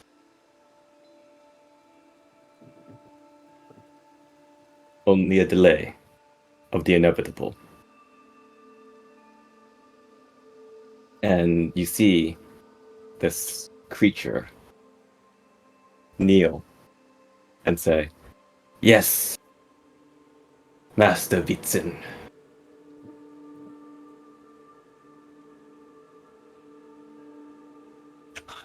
And as we're going to close out tonight's session. I'm It's on! Well, I'm having fun. Hell yes. Tonight was like the night of Timur the Badass. Jesus. Didn't fail a roll. Broke wrists. Oh, I fuck. succeeded on exactly one roll this whole night. My Oh, extreme boy. success spot hidden was my only success tonight. We'll be back in Buddhism world soon enough. Mm-hmm. Yes. Mm-hmm. But so, thank you everyone on who are watching or will watch, and thank you to all of my incredible investigators. Let's go around the horn and say where you can find us on the tubes of the internet. The Starting intertube. with inner tubes. Starting with up top, we've got Chris. Where can we find you? Hi guys, I'm Chris. I played Charles Lockhart tonight. You can find me online at Endymion's Fury. It's the same thing spelled in Twitch chat. I stream Wednesdays where we play ESO and a variety of other games, and every other Saturday. Heck yeah. And then moving on, we have Vanessa. And you can find me on Instagram at vanessa.malanga. And thanks for tuning in. Next up, we've got Matt. Hey everybody! Thanks very much for tuning in. Obviously, thank you as well. If you're watching this on VOD or on YouTube, you can catch all of our Slices and Dices live streams here, usually Thursdays and Fridays throughout the summer. You can also click on the little button that says like and the little button that says subscribe and the bell icon if you want to see more coming your way on YouTube. Coming this month, well, not very much. We've got Star Wars actually tomorrow night, Star Wars 5e, and then a little bit more Ravenloft coming in July, and then maybe more cool stuff coming in July. At the end of July, at a date yet to be determined, Alien RPG resurfaces with The Heart, or it's just called Heart of Darkness, which is a 3-part, potentially 4-part, depending if I know my players, scenario. Do I hear a 5? It's 4. For God's sake. We did it in 3 the last time with the last scenario, and it was gorgeous. So Okay. let's see if we can contain. We've just completed our player roster. We're gonna have some folks from Mates of Fate join, specifically Mike from Mates of Fate, and the rest will be relatively familiar faces from here on Slices. So tune in for that. Most definitely. It's going to be a good time. Moving I still on. have a story point. Ooh. That's same. right. If you guys have story Okay. points for that system, please ping me so I can put that into to your new character sheets. You will notice that we have new character sheets in that. It's a whole new format. It's gnarly. very, very cool. Oh yeah, I haven't logged in yet and checked it out. Yeah. All right. Moving on, we've got Sarah. Hello, I'm Sarah. You can find me on the interwebs on Instagram at Lovely Llama, where I took a bunch of pictures at work this week and haven't posted any of them yet, so I'll try to do that soon. If you want to look at electrician stuff. You can also find me on Reddit at Lovely Llama. I'm way more active there, especially in RPG channels, and on our Discord and some other Discords, and here on Slices and Dices most Fridays and many Thursdays. Hopefully DMing Vason coming up probably in August, because I'm about to leave for vacation and go to Italy for 2 weeks. So, ciao, babies. Very nice. And finally, last, certainly not least, and super spy? Question. Taron, where can we find you? Hi, I'm Taron, who has played the interesting Russian Timur Repin, and you can find me on Twitter at KNRhino, where I'm just posting whatever the heck I feel like it, whether it be art, whether it be video games, good old media stuff, shenanigans, you name it. That's right. And I am Jonathan, your keeper, your humble keeper, who is humbled by all these wonderful people around the horn and all of you out there in cyberspace. Do people still say cyberspace? Anyway. They do now. Well, you can find me here. You can find me on Twitter at freshly_zested. You can find me on Instagram at blue4orange. And yeah, thank you very much, everyone, for watching. Remember, take care of each other, but also take care of yourselves. Good night, everybody.